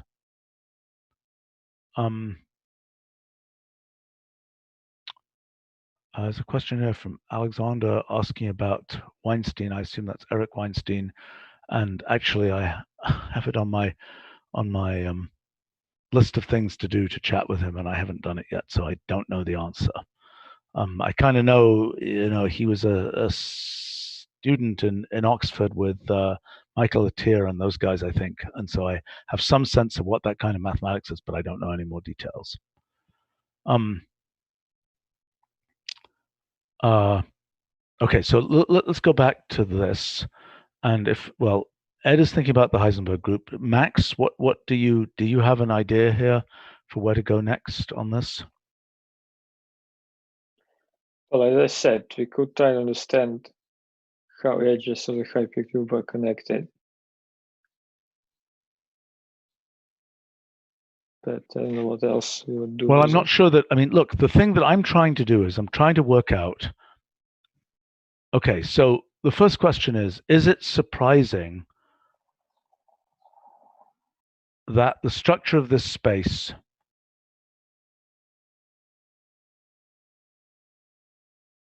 is such that the volume of a geodesic ball appears to grow like 2 to the r. It appears to be an exponential dimensional space, and that seems unsurprising given what we've learned about how there's a hypercube embedded in the whole thing. Right. Well, that's not surprising because the exponential number of tape states. Indeed, which can be reached. So the question is there a description of this? I suspect there is a group theoretic description because it's a vertex transitive graph. And while it is the case that not every vertex transitive graph is a Cayley graph of some group, many are. And I would think it would be useful for us to know, is this the limit of some group? That seems like a worthwhile thing to know. Now, we can also ask questions like, what are the cycle structures in here? But I think another thing we can ask, let me start another notebook here, because another thing I want to ask is, for a particular, what is the path associated with evolution according to a particular Turing machine? You see what I'm saying? So given that we have a particular deterministic Turing machine, what is it like Ed's favorite termite animal? What is the actual path that is followed? So for example, if I were to take something like, I don't know, one of these let's take, where is it?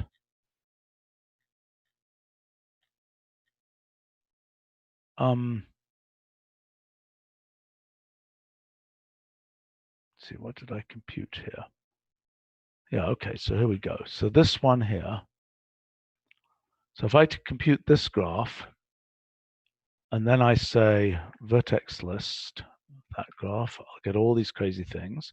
Okay, so now, if I were to take a Turing machine, and I were to take Turing machine 2506, I don't know which the counter is, we can work out which one the counter is, and I were to take an initial state that is 1, let's say t plus 1, 0, and then I were to take, I believe, yes, then I were to take table 0, 2t plus 1, and then I were to run that for t steps, and I were to say with t equals 4, for example, what I should get is a series of Turing machine states, right? So in this case, with t equals 3, I should get a series of Turing machine states, 1, 4, 0, etc., etc., etc. And now, with a piece of unbelievable hackiness, I could turn those. So what I can do here is I could take that and I can say, highlight graph,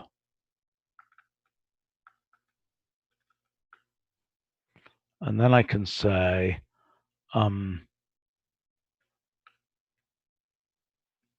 path graph of toString of that. See what that does. Okay. How do I get it to, Ed or somebody, how do I get the path graph? How do I get it to highlight the edges as well as the nodes?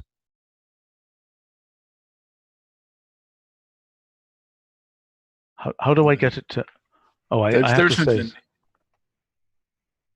I know what I do. I say subgraph of this.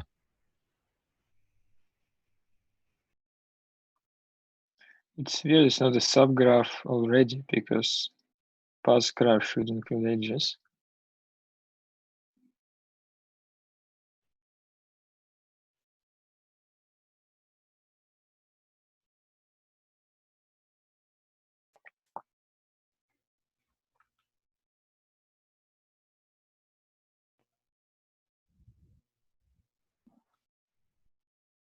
What did I get wrong here?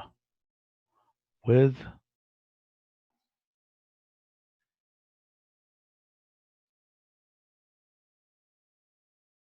oh, I have to put the highlight graph inside. With G equals that, I want to say highlight graph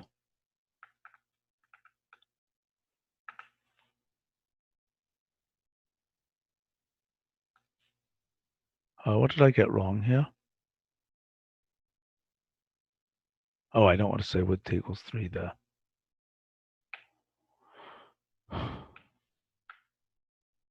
Okay, there we go. And now if I say style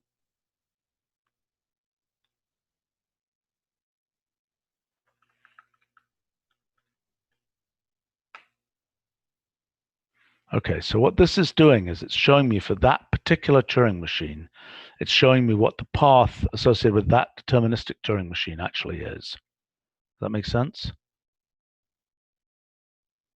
Do you understand? No? Yeah. Yes? Maybe? Okay. So for example, here, say t equals 4, we can just make a more complicated one.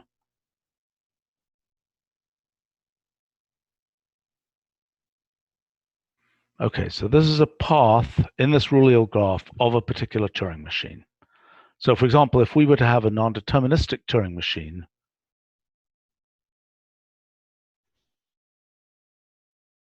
we could have a combination of those, of two,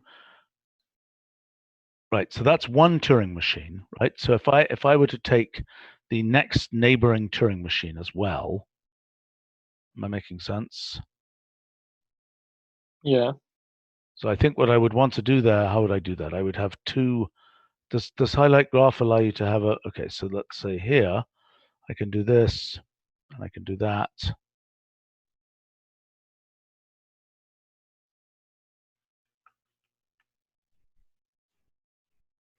Let's say I say range of 4. I probably don't need that. That's really weird. So those are the first 4 Turing machines, right? So that's showing the paths followed by the first 4 Turing machines. Right. So in a sense, that's a bundle. So now the question is, if I were to try to get to one of these points here on some geodesic, I wouldn't probably follow a particular Turing machine. Am I making sense? Yeah, so it is possible that some of them are unreachable by any given Turing machine. That's an interesting claim. All right, so let's take a look then for, that's an interesting point. Actually, isn't it necessarily the case? Because there are only, like 4,000 paths or so total, but the number of states grows exponentially. Well, it's t times. Okay, so any state's unreachable by any specific Turing machine. Okay, that's an I interesting think most point. of them will be unreachable. Yeah, I agree with you. Okay, so then let's get.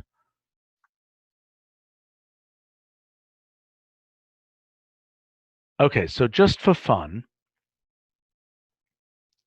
let's go ahead here and We can make a graph of all states reachable by any Turing machine, but yeah. only Well, I mean, one. I can do the extreme thing here of doing this. Yeah, exactly. Might take a while. But then we can also compute which states. I mean, we can just compute. We just enumerate all states. In fact, this is the obvious thing to do. We just compute for the Turing machine. We just compute all the states it can reach. Okay, there we go. It's a cute picture. Interesting.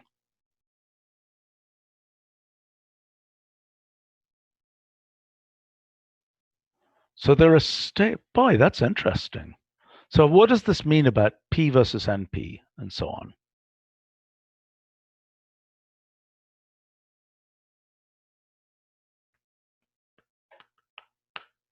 Because an NP problem is one that can be reached by a non-deterministic Turing machine. So for example, these Turing machines are always using the same rule, but we could imagine a slightly non-deterministic. What we've got here is extreme non-determinism, right?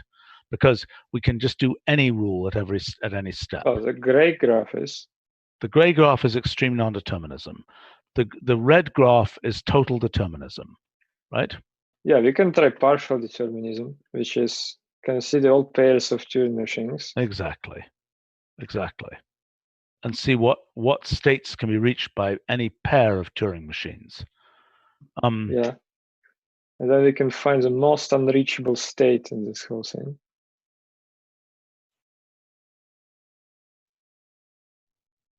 Right. That's kind of interesting. I never really thought about that there are states that are not reachable.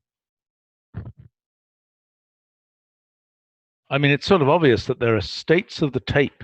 So the question is, what are the most difficult to generate configurations of a Turing machine? Now,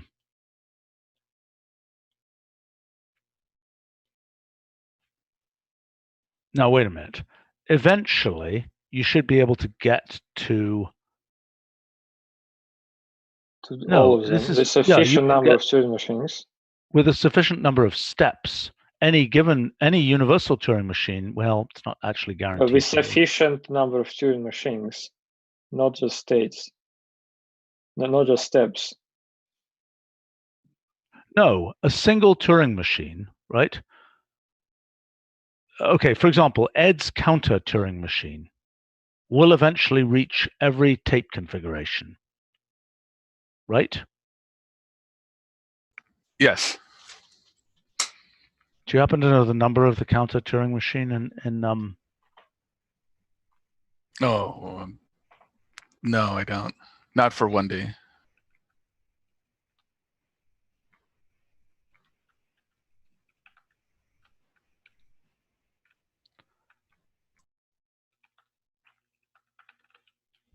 I have it in the NKS book. I can just look it up. The one problem, I think we didn't run it long enough because it might come back and Exactly. do something else. Exactly. That's what I mean, like we can do the counter Turing machine. We can do it. And the counter Turing machine, we know will eventually visit every one of these states.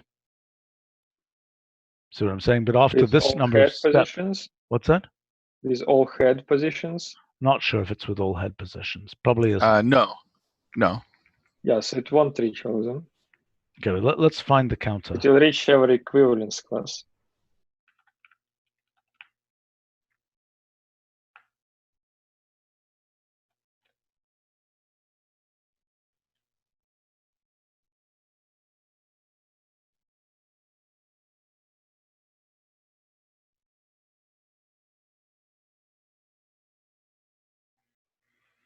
We've got lovely universal ones here. You know, we probably should put the counter Turing machine into this into these examples someplace.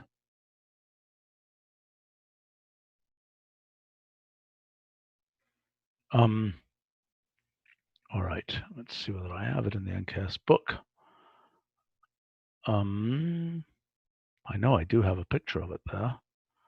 Let's see here, Turing machines.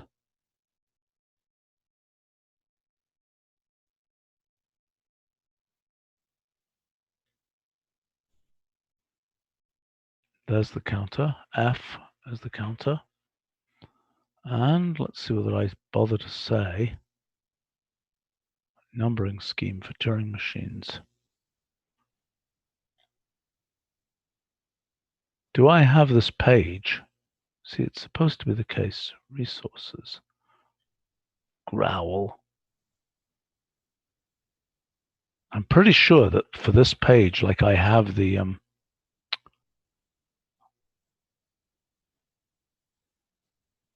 oh, come on. Counter Turing machine, how about that? Great. It says what it is, but it doesn't say. Ah, the examples on page 79 have numbers 1953. Okay. So let's try 1953. Okay, what is the initial condition you want to pick? Let's pick a 1. Let's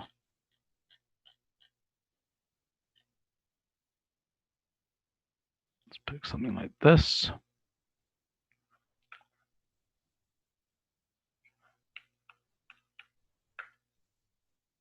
Okay, there's our counter.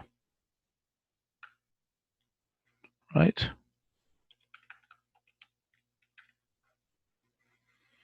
One. Okay, it takes an awfully long time to get to 1. Why is it going 1 1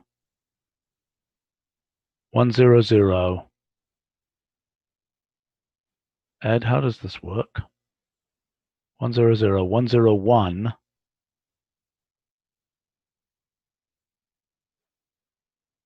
Ed? Looking at it. I'm looking at it.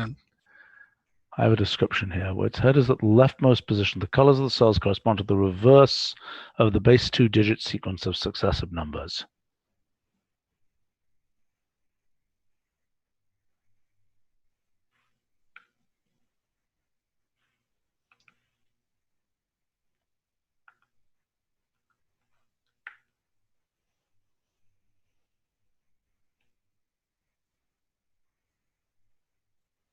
When its head is at the leftmost position, it's 1 1 0 okay, yeah. 1 1 1 0 0 1 0 1. Okay, so it's not a fixed number of steps between every because every carry, it takes a lot more effort, right? So this Turing machine, 1953, if we were to look at 1953 in this picture here,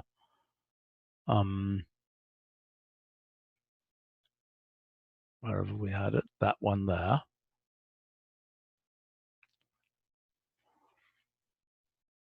So it will be an unremarkable Turing machine here. But yet, oh, it's kind of amusing.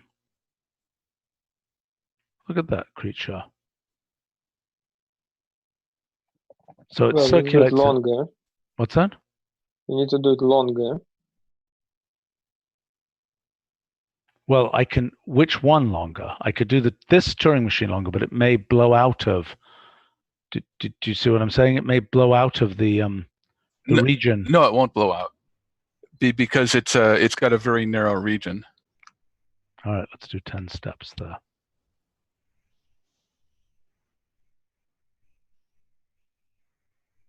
Okay, let's do like 20 steps.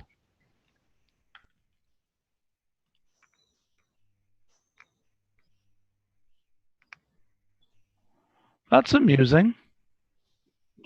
So it's a very non-geodesic path that it follows. So a given algorithm is following a deeply sort of non-geodesic path in this system. By the way, notice that this thing is causal invariant. This Rulial graph is causal invariant. And why did it light up over there? That's really weird. I suspect we blew out of the region that we can deal with. Yeah, right. We missed. See what I'm saying? There was an edge here that we couldn't follow. Does that make sense?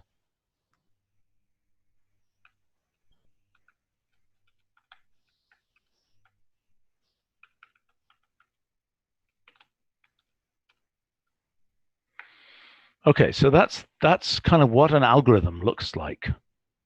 You know, an algorithm as run by a particular Turing machine. So in addition, another way to look at this is if we were to start, let's say, this Turing machine, our friendly 2506 Turing machine, off from a different initial condition. Okay, so here, right, there should be another initial condition to be found in this so here, if we say different initial condition, we could consider this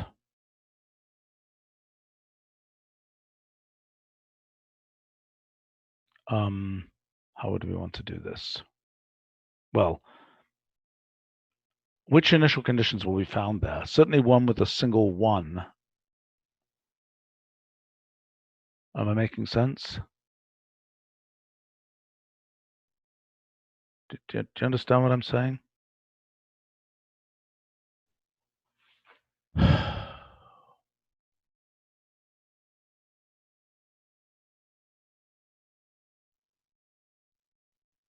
Which initial conditions will be found in this graph?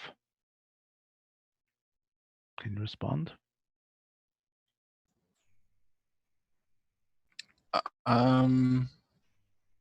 It'd be simpler just to list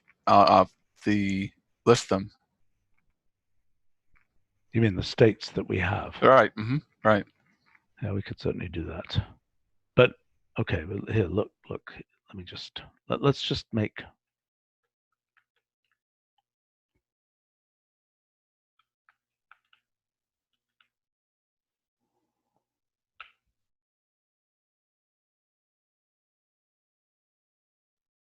Okay, so then this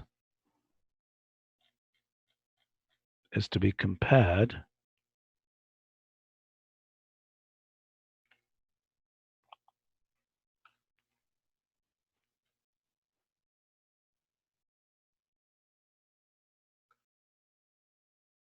to this. All right, so with different initial conditions, obviously the path is different, right? For that particular Turing machine.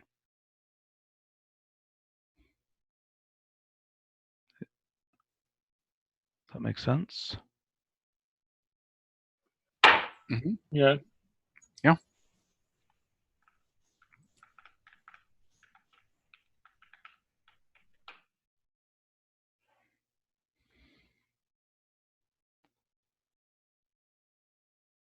So an interesting question is, if we would have, okay, so the geodesics in this graph are not the paths of particular Turing machines, which is sort of an interesting situation.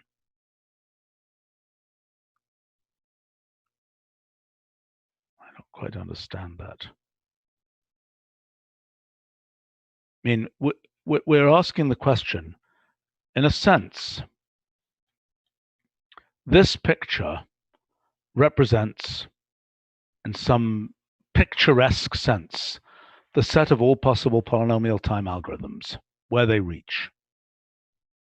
Does that make sense?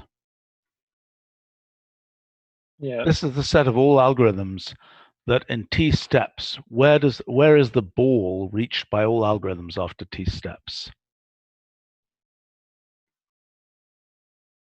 Right? Right. So we have a space of all possible configurations that could be reached by this, and then we have the set of things that can be reached after t steps. So the set of things that can be reached after t steps, we know grows only polynomially, whereas the set of all possible configurations grows exponentially. Right.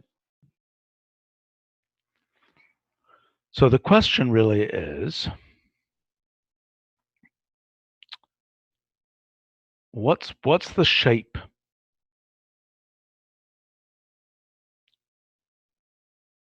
What's an example of a question? So what we want to know is, how do we characterize the parts of this graph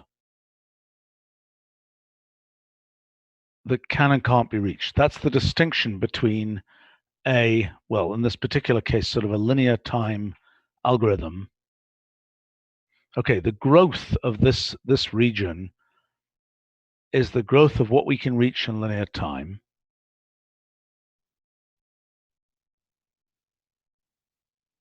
And it reaches only some small fraction of the whole space. So how to think about that? Can you make a graph just out of Turing machines? What do you mean by that?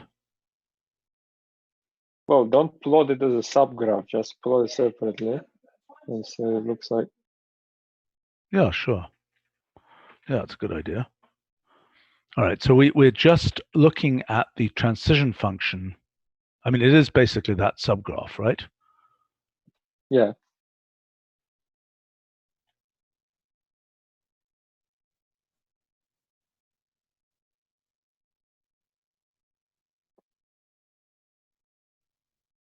Do we And even we can need? probably make it very large.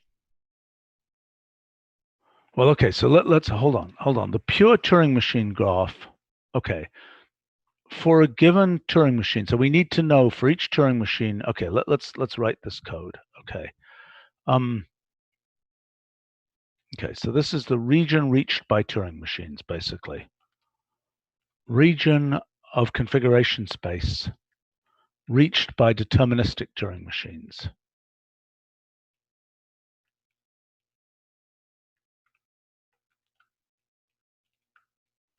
So we can look at the shell or we can look at the whole thing. So let's say we've got Turing machine. So we got a given Turing machine. Let's take our friend 2506. Then we've got an initial condition here. Yeah, that's probably a good way to do it, is just to use this. That's the t-step evolution, right? So what we want here, how do we make this picture? Because this is the t-step evolution, which is going to be a list here like this, right? So that's saying this Turing machine goes from one thing to the next, right? But that's not going to make a graph. Yeah. No, but all of them will. Why will they make a graph? Because each one is a Oh, this defines a set of edges. If you have set of edges, that's a graph. You're saying from this to this to this. So what we're effectively Yeah. doing is we're saying partition. We just need to make sure the tape is always the same size. I know. Partition of those, and then we're saying directed edge. By the way, did you make this tape the same size in the previous case? Yeah. The tape is always of size 2t plus 1 for any given t, right? Okay. All right, let's just check that makes the graph. Okay, great. So that's a single Turing machine, right? Right. Okay, so then what we want to do is we want to make a table here across all the different Turing machines. Right.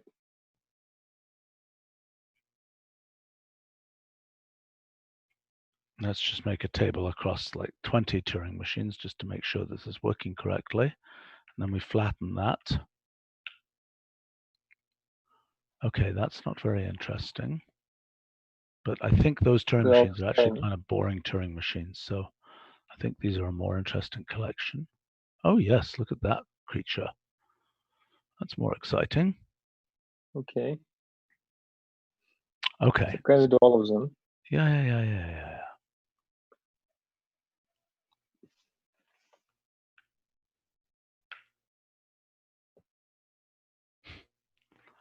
Okay. Oh, we Let's need to deduplicate edges, probably. Yeah, okay. So let's just say, for now, let's say simple graph of this. Oh, look at that. It's very similar looking to the previous thing, right? It's a bit more spindly, but it has the same overall structure as the previous thing. Well, kind of. Let's look at that in 3D. Oh, for goodness sake. It's the Turing machine crystal, the deterministic Turing machine crystal. Okay, so let's look at this. Like 10 steps. Yeah, well, let's do a few more steps at least. Now, can we do duplicate earlier?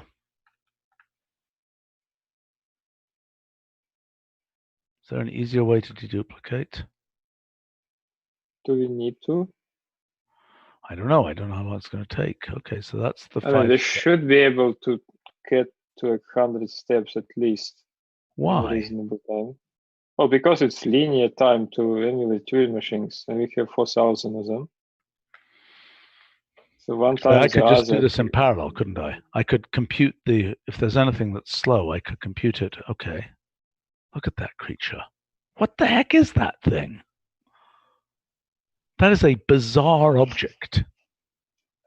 Well, it means that at some point they all do different things and they don't touch the same steps anymore, which Well, I makes realize sense. that. Right, I realize that. So, I mean, these Turing machines this is the space of algorithms. This is the space of what? That's actually very interesting. So it means we have a core, which is non-trivial, but after that, everything is actually trivial, except for some rare intersections. So I guess the question is how common those intersections are. Like there's a one here, like on the left, for example. Is that in fact an intersection, or is that a graph drawing issue? Well, it looks like intersection, I'm not sure. And presumably there's a similar picture for every, okay, so hold on, let's just take a look here. All right, let's go seriously. Let's go to 100 steps.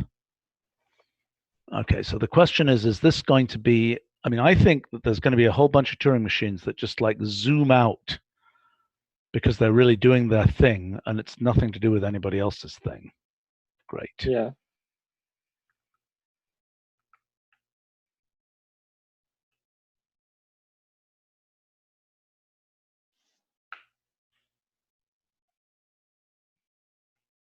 So one question is whether what we need to do here.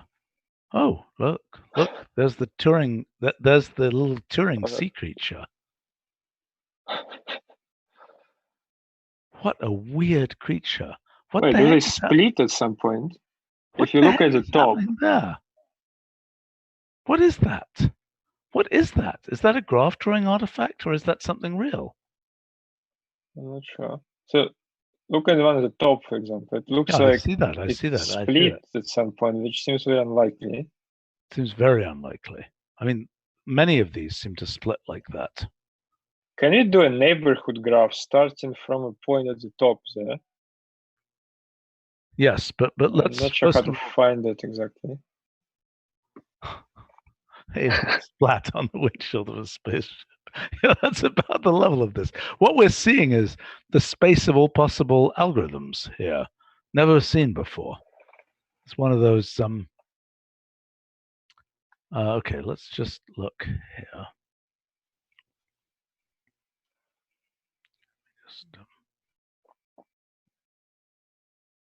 Oh my gosh, there is structure in all of those.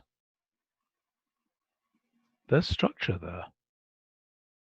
What the heck is going on there?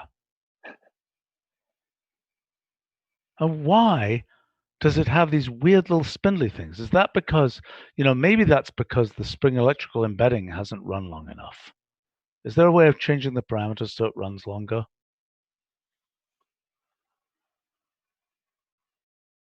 What is going on? Well, there is, but I don't think that's all that's going on here. But look at I mean, these. it's possible there's some kind of symmetry here, in that there might be rules that are similar, but There's they just going touch on on the same steps, like every other steps or something like that. Yes. But the interesting thing is that they split at the end, which I don't understand. How do I do a zoom? How do I do a zoom here? Help! How do I zoom this? Well, you need to increase the image size. I don't know. I What know else that. can we do?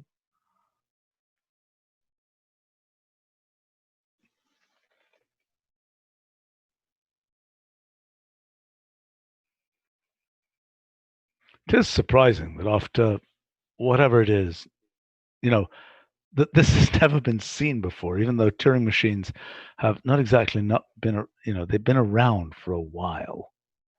Why, it is surprising.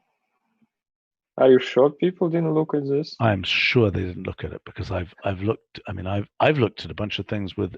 I've just never looked at this particular idea of looking at all possible Turing machines, because this is really the 2-2 case is pretty much the only case you're going to be able to do it. The next case is, well, actually, you could probably do it for the 2-3 case.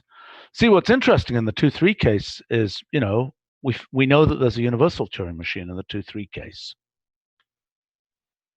And I doubt there's any signature of that in a picture like this. But what does it mean that there's a universal Turing machine? The answer is it means that, okay, what does it mean? It means not that you can reach every state, but it means that with a fixed translator, you can get to every state.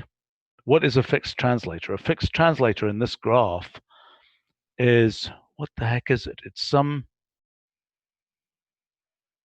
Well, fixed radius. What's that? No. A fixed translator, a bounded time translation, okay, is a ball of a fixed radius in this graph. That's what a bounded time translator is. Right? Because from any state, right, you should be able to reach. So what that's saying is that the universal Turing machine should visit every state of any state, basically. I think that's what that means geometrically. So okay, so this thing, so we don't really know what's going on here. Actually, we can see here, this is really weird.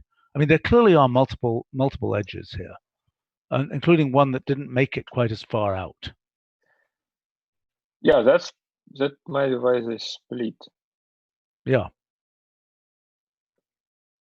But let's try and find the end here. Okay, so we can find the end by just looking for the elements with vertex degree 0. Yeah, we really need a dynamic map kind of interface for these sort of things. Yes. Okay, let's look here. Why is it doing that? Why has it got these little wiggles at the end?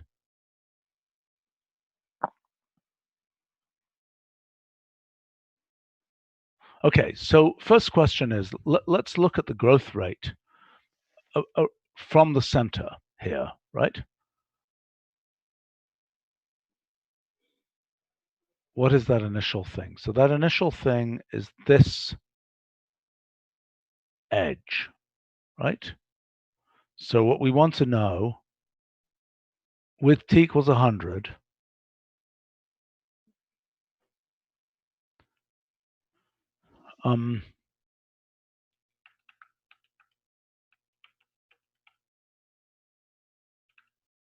okay, so there's our initial state.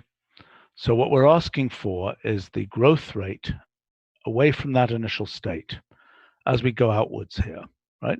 And the naive thing, what eventually we're going to see that it's just 4096. Well, the naive thing, if nothing was interfering, it would be 4096. For every t, it will be 4096, right? But in actuality, it will not be that, right? So what the difference is, the non-deterministic Turing machine is of the order of 2 to the t, right? But the one that we get to by specific Turing machines could be just 4000, period, right? But it won't be. So let's find out what it actually is. Well, it's linear. It's sublinear. Eventually, it's probably linear, yeah. Right. Okay, so let's find out what it actually is. This is sort of a universal constant of, so let's see, we could just look at neighborhood volume, right? What is it called? Is it called graph neighborhood volume?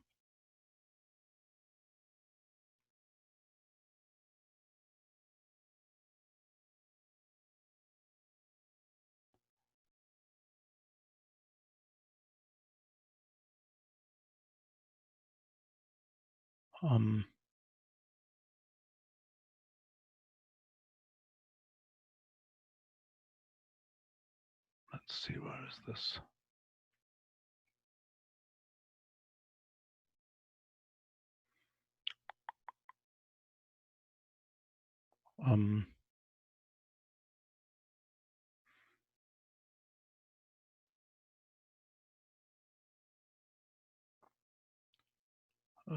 Sorry, I'm just trying to find the thing here.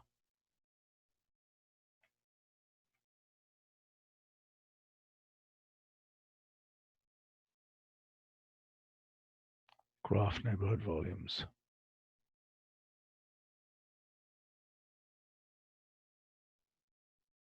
So I think what we want to do then,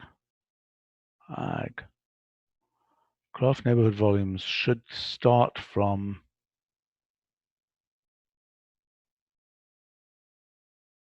yes, a particular vertex.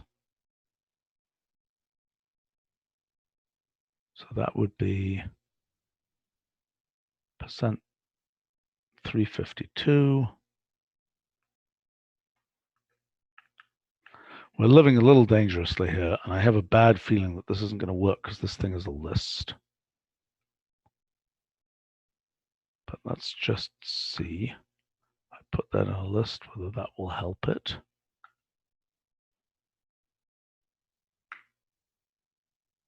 Oh my gosh.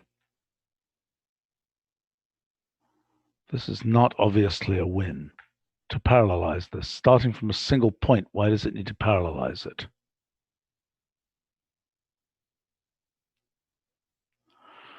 Well, we could run a different Turing machine in every machine.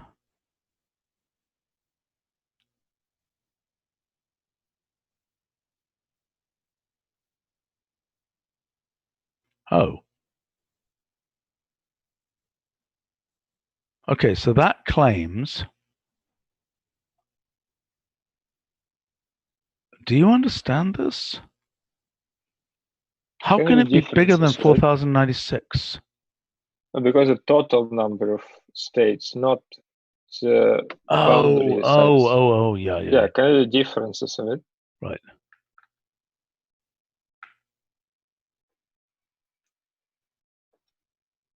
Well, here.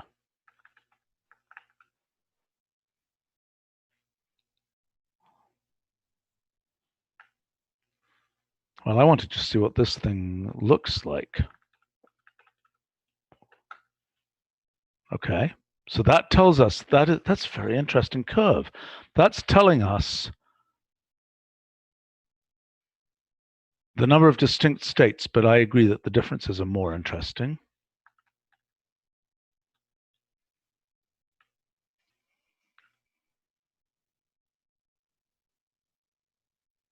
So it still keeps decreasing. Wow, that is an interesting function. So okay, can we run it longer? Yes, we'll run it longer. So that function is the number of distinct states. Well, we can write much more efficient code to run this longer, because all we have to do is take a bucket. Oh, no, that's not the case, because it could be that a Turing machine will return to something that it has seen before. You get what I'm saying, that it will return to a previous state of another Turing machine. Right. So what this says is that the growing edge of all the 4096 algorithms, the growing edge of possible things you can compute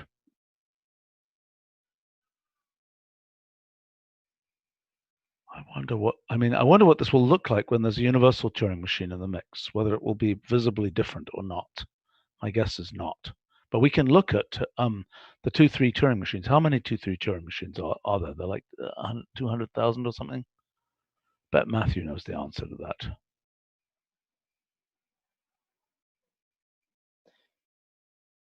What I want to figure out is whether it stabilizes at some point.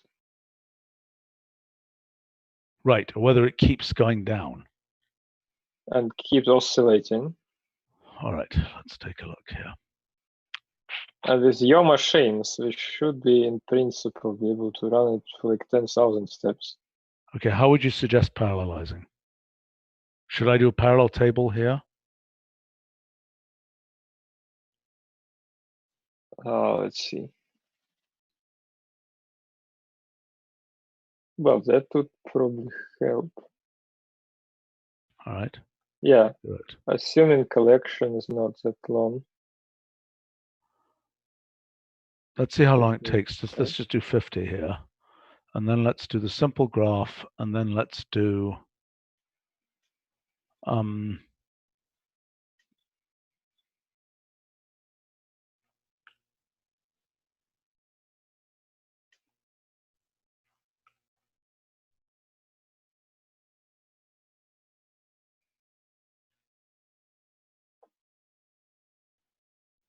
right, let's compute this. Harumph-itty harumph. It's taking a while.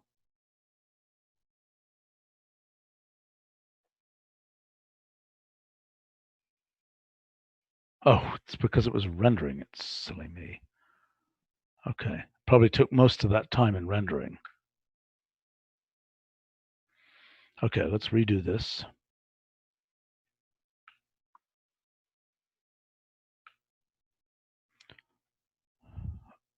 You know, Alan Turing did study sea urchins. I've tried to study sea urchins too. They're very strange because they grow this, it's like, how do they grow? Because they have an enclosed region. And the answer is they have growth plates like human skulls. But for some reason, Alan Turing studied sea urchins in connection with in 1952 or so, when he was looking at oh, this is slow. Are you sure this is? Wait a minute. Yeah, we can just accumulate a bucket basically of these things that has been deduplicated to a given stage, right? We don't have to store everything, right? Do you see what I'm saying? We can just at a given stage we just store a bucket. Well, that's Of tricky why? because, as you said, we might go back.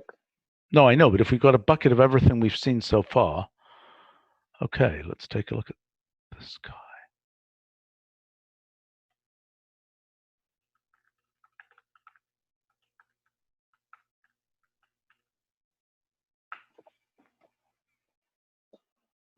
Okay, this is officially weird. Oh, the reason is decreasing at the end. It's probably just boundary effect of some kind.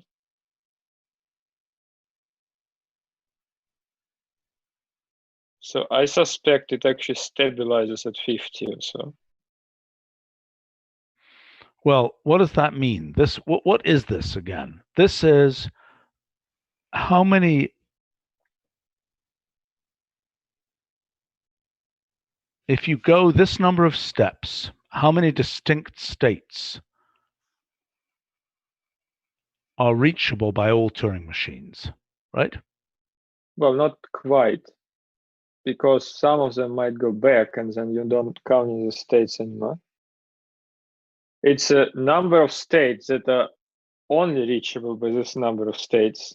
Well, it's states which are not reachable with few number of steps.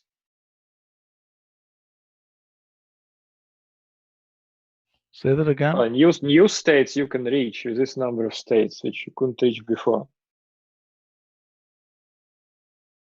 No, it's not that, because by the time you're at 150, it's not new relative to. Oh, I see what you're saying. I see what you're saying. Yeah, I see what you're saying. Because you're sampling states that are progressively larger. Well, not necessarily larger, just harder to get to.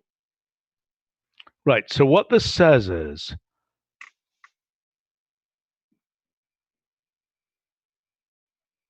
there are really only 50 computations that all 4096 Turing machines can do. Right? Kind of. You know, there's a definite deja vu to this because I looked at this 25 years ago. Let me see whether I can pull up the picture.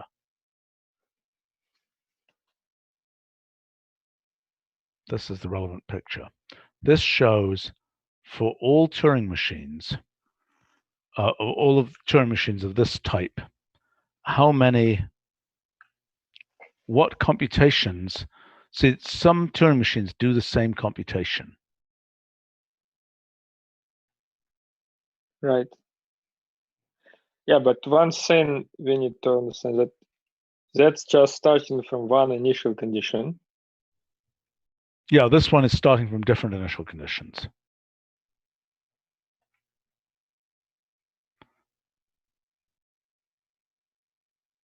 Yeah, so there might be more interesting Turing machines than 50, just they need different initial conditions to do something. Right, so we could do the same computation here. Let's just compare, for this case, that was the 100 case, okay? Let's just compare the 100 case. Oh, let's live dangerously and do the 200 case. Wait, hold on, can you show them side by side? 100 and 200. They look suspiciously different. Where is the 100 case? Line 360. This is a 100 case. 365. Yeah, 360 and 365.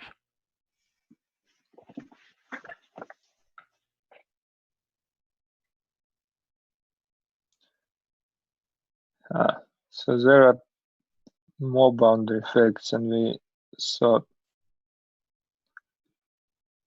Why? Well, because at 100, the right one is still at 100 states, but the left one is already at 50 by a long time. So it, well, actually, they scale in it, they just scale. Yeah. Which is weird. I think it's what you would expect because,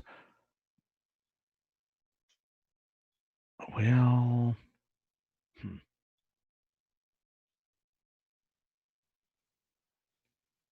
how much? Let's think about this. So the things are streaming outwards, and if they don't, okay. So what are the limiting cases? Limiting case. They don't interact at all. Okay. Then one should. We don't actually know how many more things they will reach. Yes, we do. If they don't interact at all, then one should reach 4,096 new. Well, it's not so clear. Isn't it? Well, if they follow different paths and they don't interact even with themselves. No, I know, but that Rulial space thing limits the number that you'll reach. That's the underlying space here. What do you mean? Well, that you can't reach anything that isn't on that. You know, whatever you can reach in that volume 2 to the T thing in the underlying Rulial space of all possibilities. Well, so you're saying it enforces interaction then? Yes, because that's. I mean, eventually you could reach 4,096. You won't reach 4,000 right, states. Right. Eventually you might reach. They don't. So then, asymptotically, one could reach 4,096 new states at every step. Right. Right.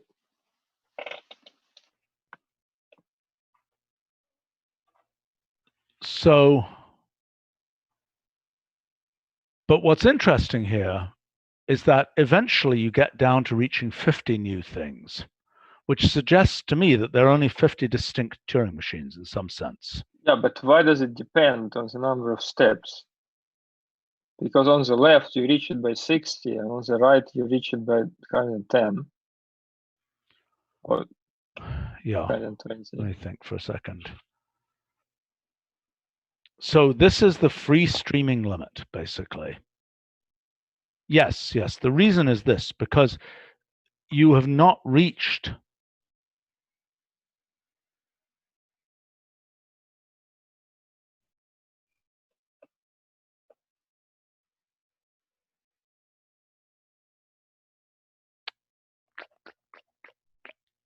I see. So those 50 Turing machines are still distinct.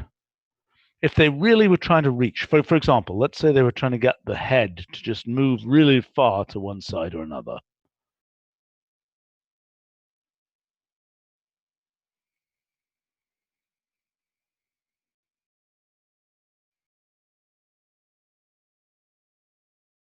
I think these are the Turing machines which are escaping, where the head is moving to one side or the other. Whereas what's happening in here are Turing machines that are bubbling around and not escaping. That would be my guess. Now, why don't we find out what the escape Turing machines actually are? Let's look at them. Let's see what they actually do. Right? So let's look at the outer periphery of the sea urchin. Okay, what the heck did I don't know what these things are with the spines. So let's even look here for t equals 20 steps. Okay. How do we keep track of this? We need to keep track. How are we going to do this? We want to find those states here. The what are the tentacles question.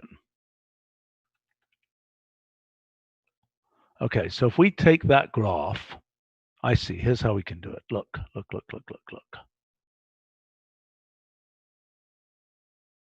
Okay, I have an idea how to do this. So G20 is this graph. Okay, so the tentacles are the parts of that graph that have vertex out degree 0, right? Is that correct? Yeah.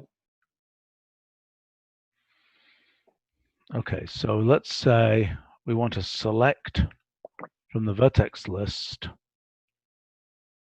of G20 those elements in G20 which have those things where vertex out degree equals 0, right?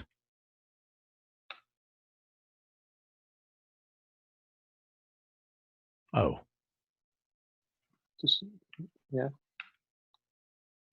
Okay, so those are our periphery states.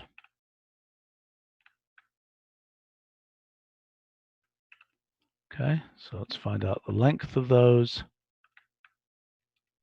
84. Okay. So now my idea is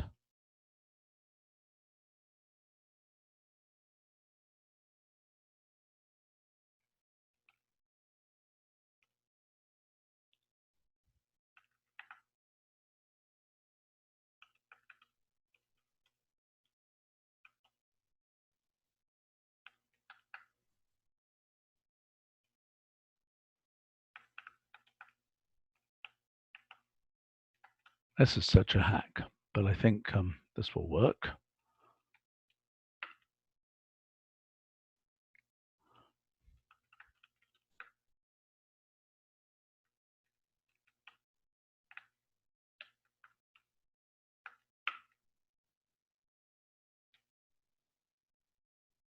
Okay, so that's showing us which Turing machines, see what I'm saying?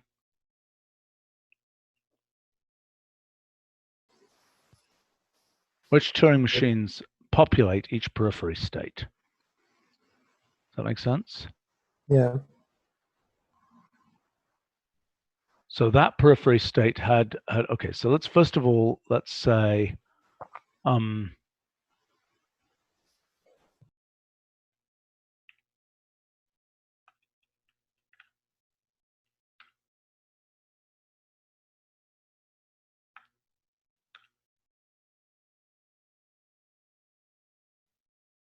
God.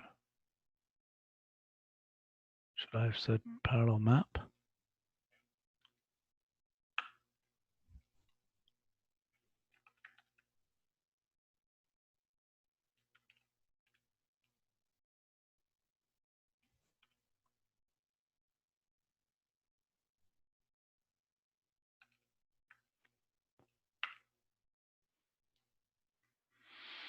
I should be using parallel map monitored. I wish parallel map had an automatic monitoring.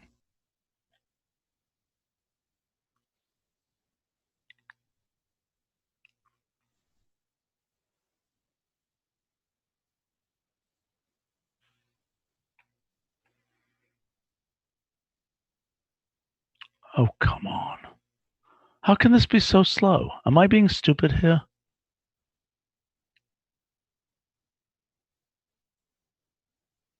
Are there just a huge number of these being returned?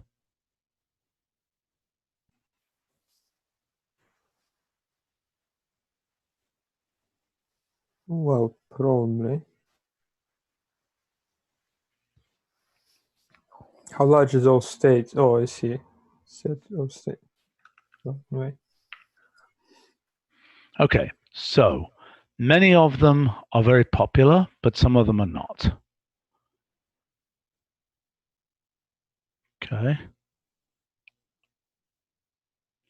So this tells us what some of those periphery states. Okay, so let's take a look at the position of 1 in there. So let's take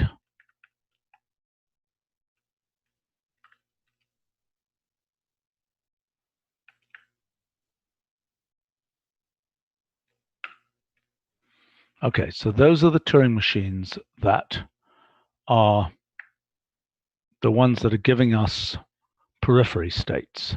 Okay, so let's go ahead and show the evolution of the one with that periphery state.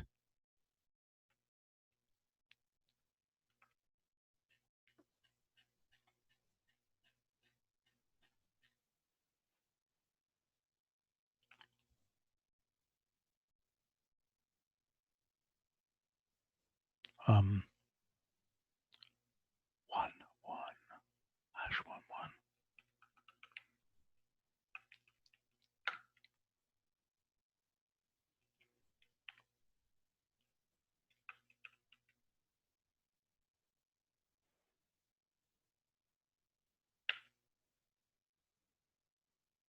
1. Okay. They are the long-distance Turing machines.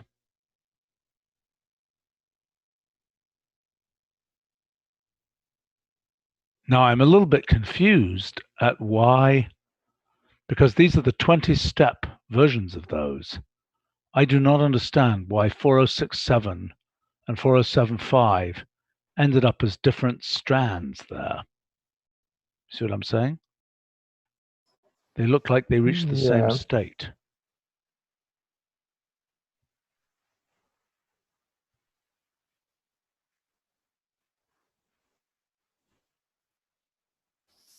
Are we plotting the right thing? So that graph,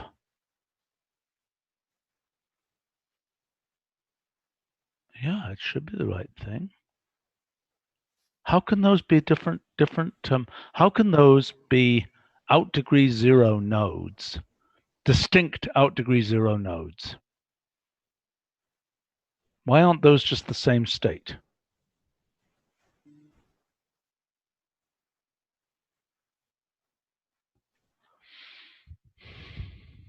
I don't understand.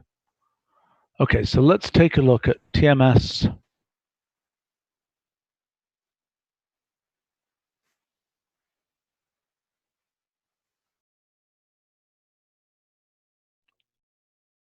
Let's see, that was the last element of the periphery, is that correct? That was the very last, the last two elements of the periphery were those two.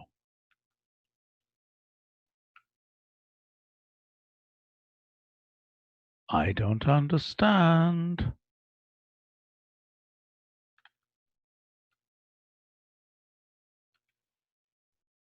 Okay, I'm completely confused here. How did this work?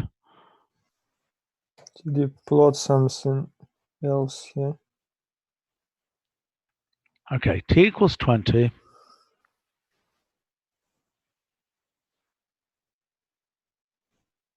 Well, let's be very, very careful. Let's actually use the exact same code that we have here to make this plot.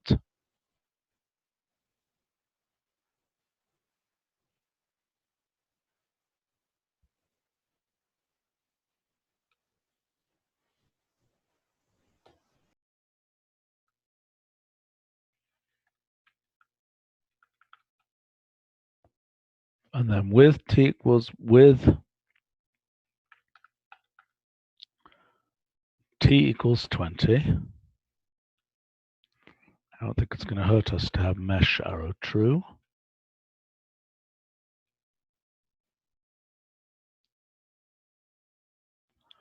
And then I want to do that.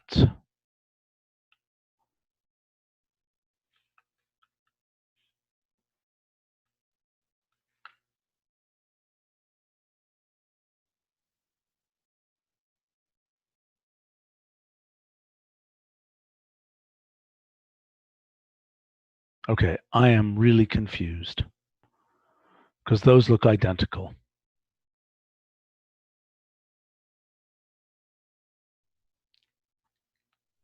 So how come they were distinct elements here? So can you just look at the state? Oh, okay, you just looked at the state. So somehow it let's see.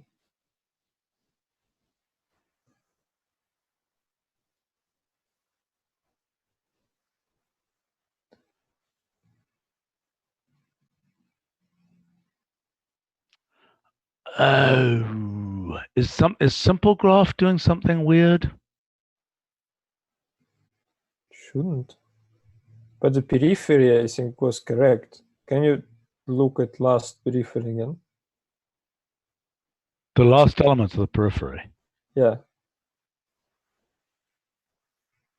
There it is. Well, how do you know that's correct? Well, it's non-trivial. Yeah, but why? This should correspond to. Hold on a second. No, I mean, I don't know if it's correct, but it's non-trivial, and these ones are. So somehow it got changed. So we need to figure out what changed. Hold on a second. So the periphery.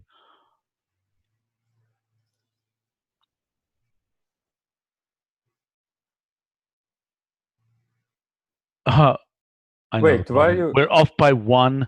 We're off by one because the Turing machines went from 0 to that, and this position should be off by 1. That's what's going on. Okay.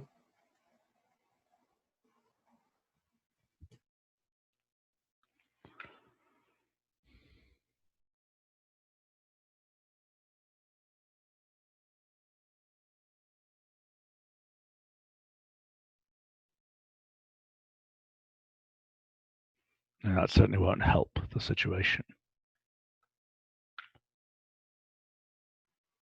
How do you know it won't help?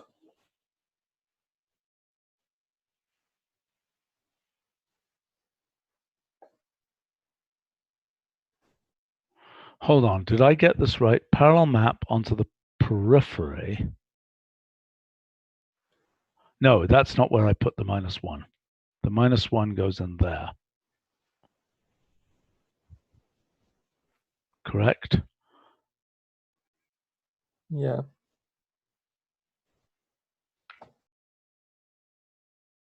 Well, who knows? It'll help the situation. We'll find out in just a moment.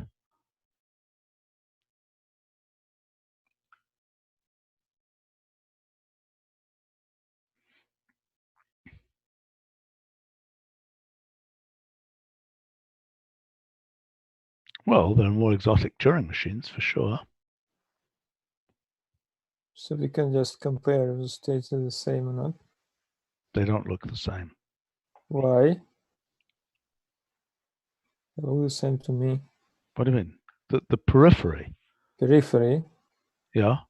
These look different. the same. No, I mean, they're the same as periphery, which means they're probably correct. Oh, yeah, it's the ones that we just had there from the periphery. Yeah. Periphery -2 is this thing with a single 1. Yeah, looks right. Okay, so these are the furthest reaching Turing machines on the edge of the tentacles. Yeah.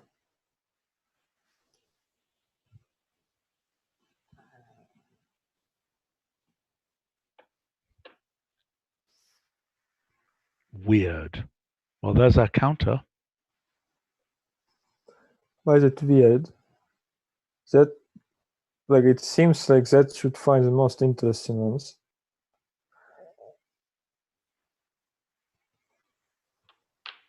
Like this profound one here. Well, it does something interesting in the beginning, and it leaves non-trivial state behind. Yeah. Well, we just for comparison.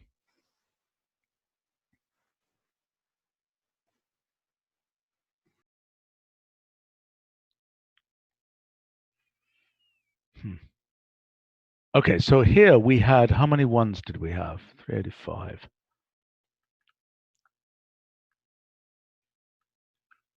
$58. So it's of the same order as the number that are being left over, that are the number of fresh ones in a different situation, right?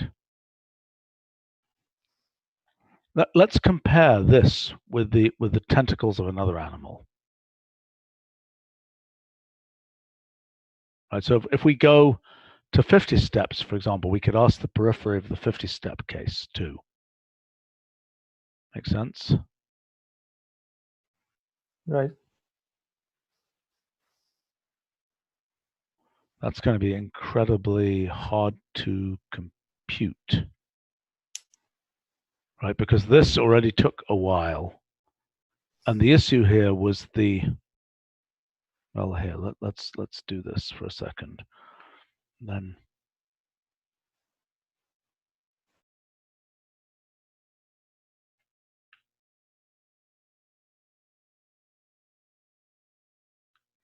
okay, can we parallelize anything here? Yes, we can make that a parallel table. Don't know if that will really help, but anyway. This periphery computation shouldn't be that. You know, let's do this differently. Let's do a pick here. And let's just do vertex degree. How does that right? Is that the right syntax for pick?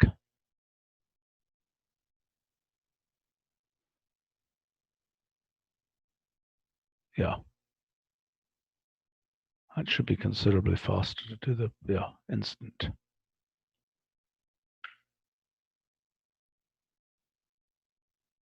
Why is the 50-step periphery bigger?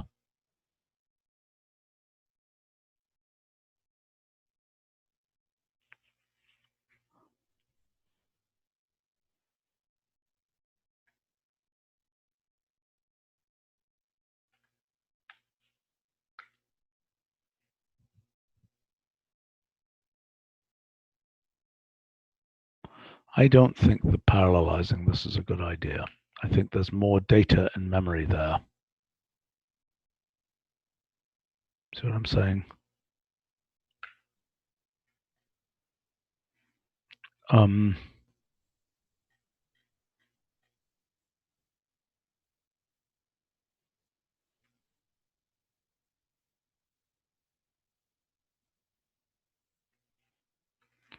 Okay, so we're comparing these down here.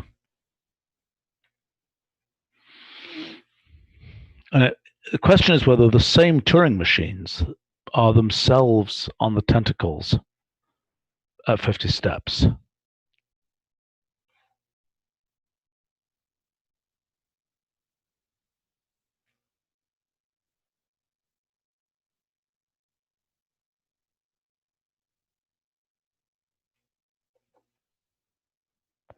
I don't know. This is okay. Anyway, look, we should probably wrap in a moment here, but it's quite interesting. Yeah,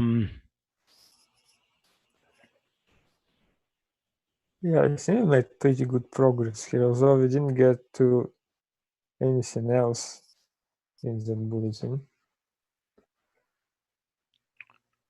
Right. Unfortunately, it's one of these things that's a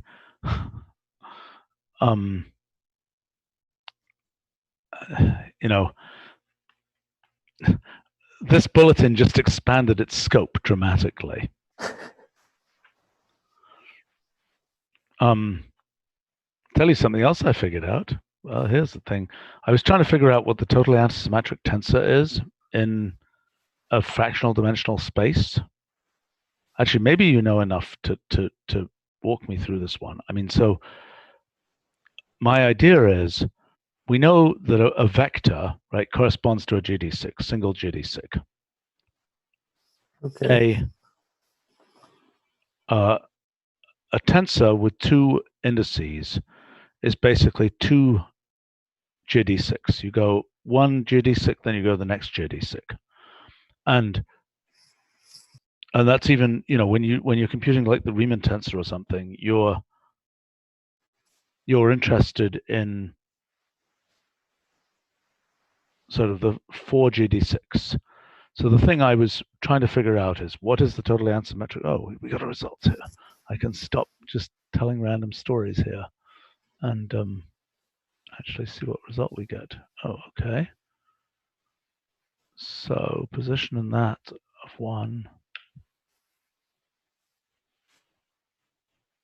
Who knows? All right, let's just see whether these are qualitatively similar. The answer is yes.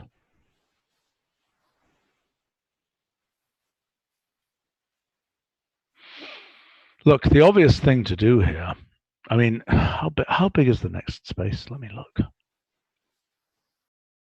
Maybe I can run it while I have dinner.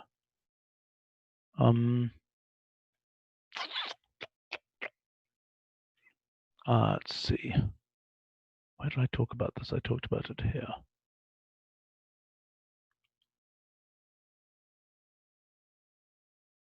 That's the champion there.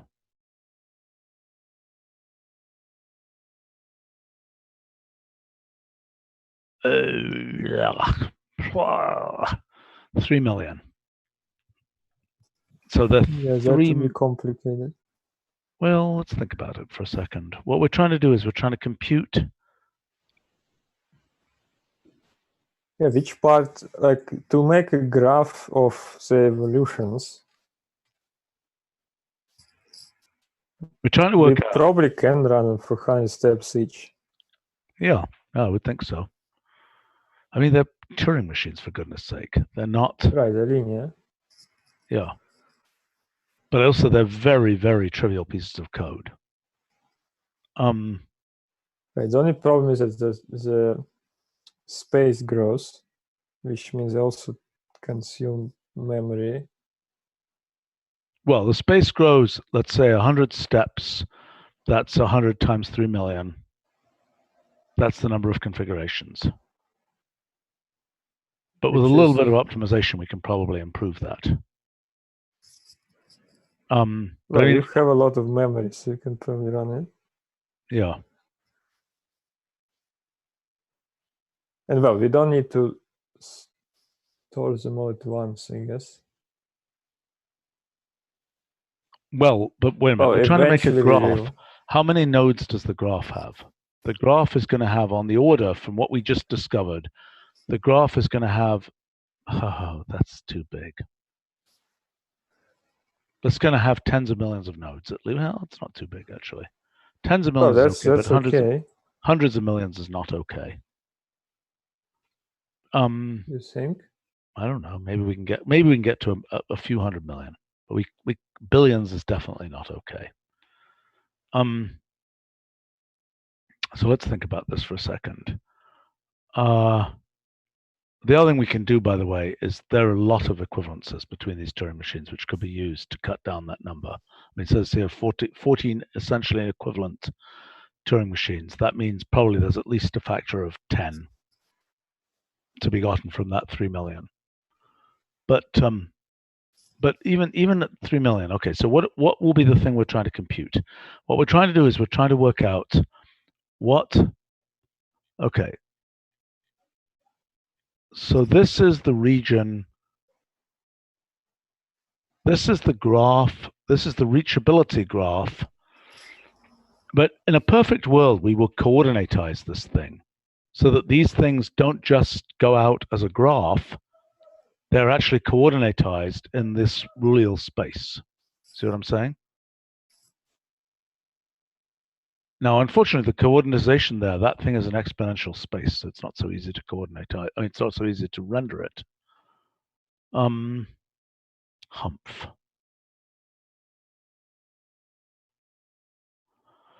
But what we're learning, okay, is that the space of deterministic algorithms, I mean, by the way, you know, a quantum Turing machine, in principle, is generating superpositions, although the way that works is not, nobody's looking at this kind of extreme non-determinism that we're looking at here. Humph.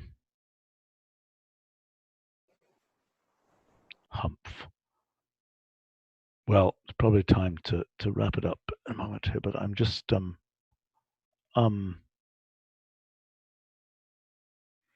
someone is asking, why do Turing machines look similar to Rule 30? Because this is the one with where you've looked at the extent getting larger than it has ever been before, and there's a certain locality. The reason they look similar is because there's a certain locality to the structure, but the randomness here is, well, I mean, we've studied this particular Turing machine at great length. Its details are different, but it's basically, this is computational irreducibility plus a little bit of local, you know, locality in the rule.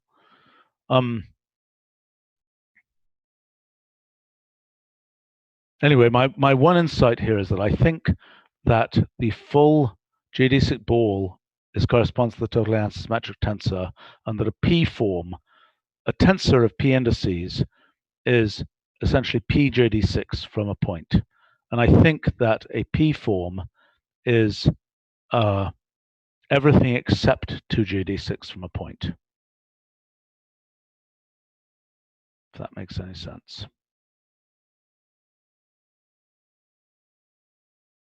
No. All right. Anyway. Well, I don't know enough about that. Okay.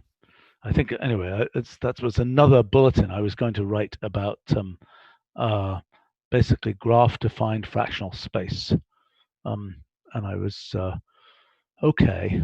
Well, good.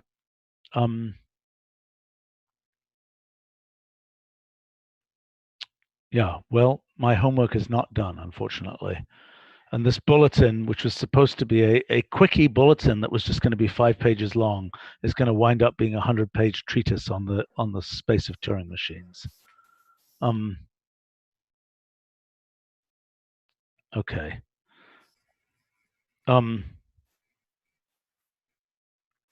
Well, interesting. Okay. Well, I guess we should wrap it up here. Thank you all, and yeah. Cool. All right. Well, to be continued. Let's see what are the live streams that we're doing later on this week.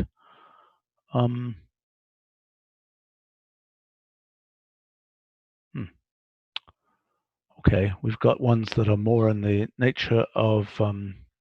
I think we've got one tomorrow and Thursday, which are my day job, language design.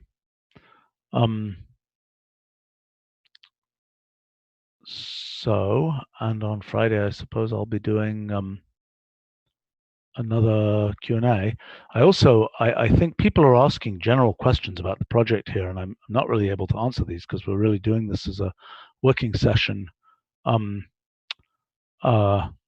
And probably at some point I'll do another general Q&A about the project. And hopefully I will be able to generate this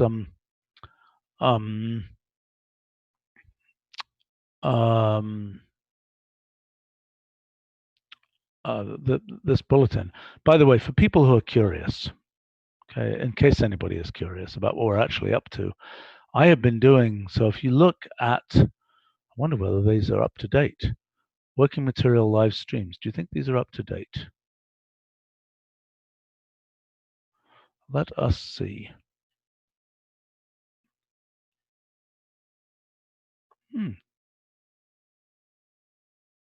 Oh, they are fairly up to date. That was from probably from Sunday, 05/26.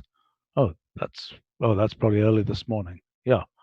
Okay, so if people are curious, the actual working notebooks from non-live streamed explorations are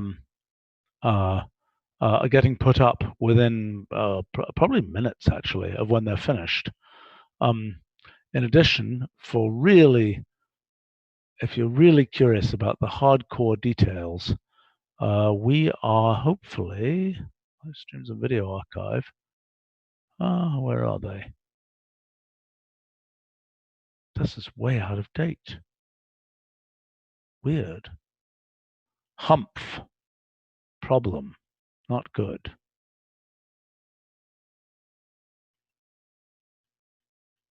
That's really weird. Why are these so out of date?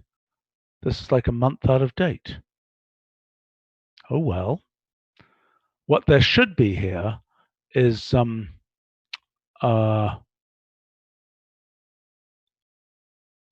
these video working logs, which I'm making from the actual, so probably from yesterday. There were many, many hours of that. And hopefully we will soon have nice summaries of these things as video frame grabs. All right, anyway, that's it for now. So thanks for joining us, and see you all another time.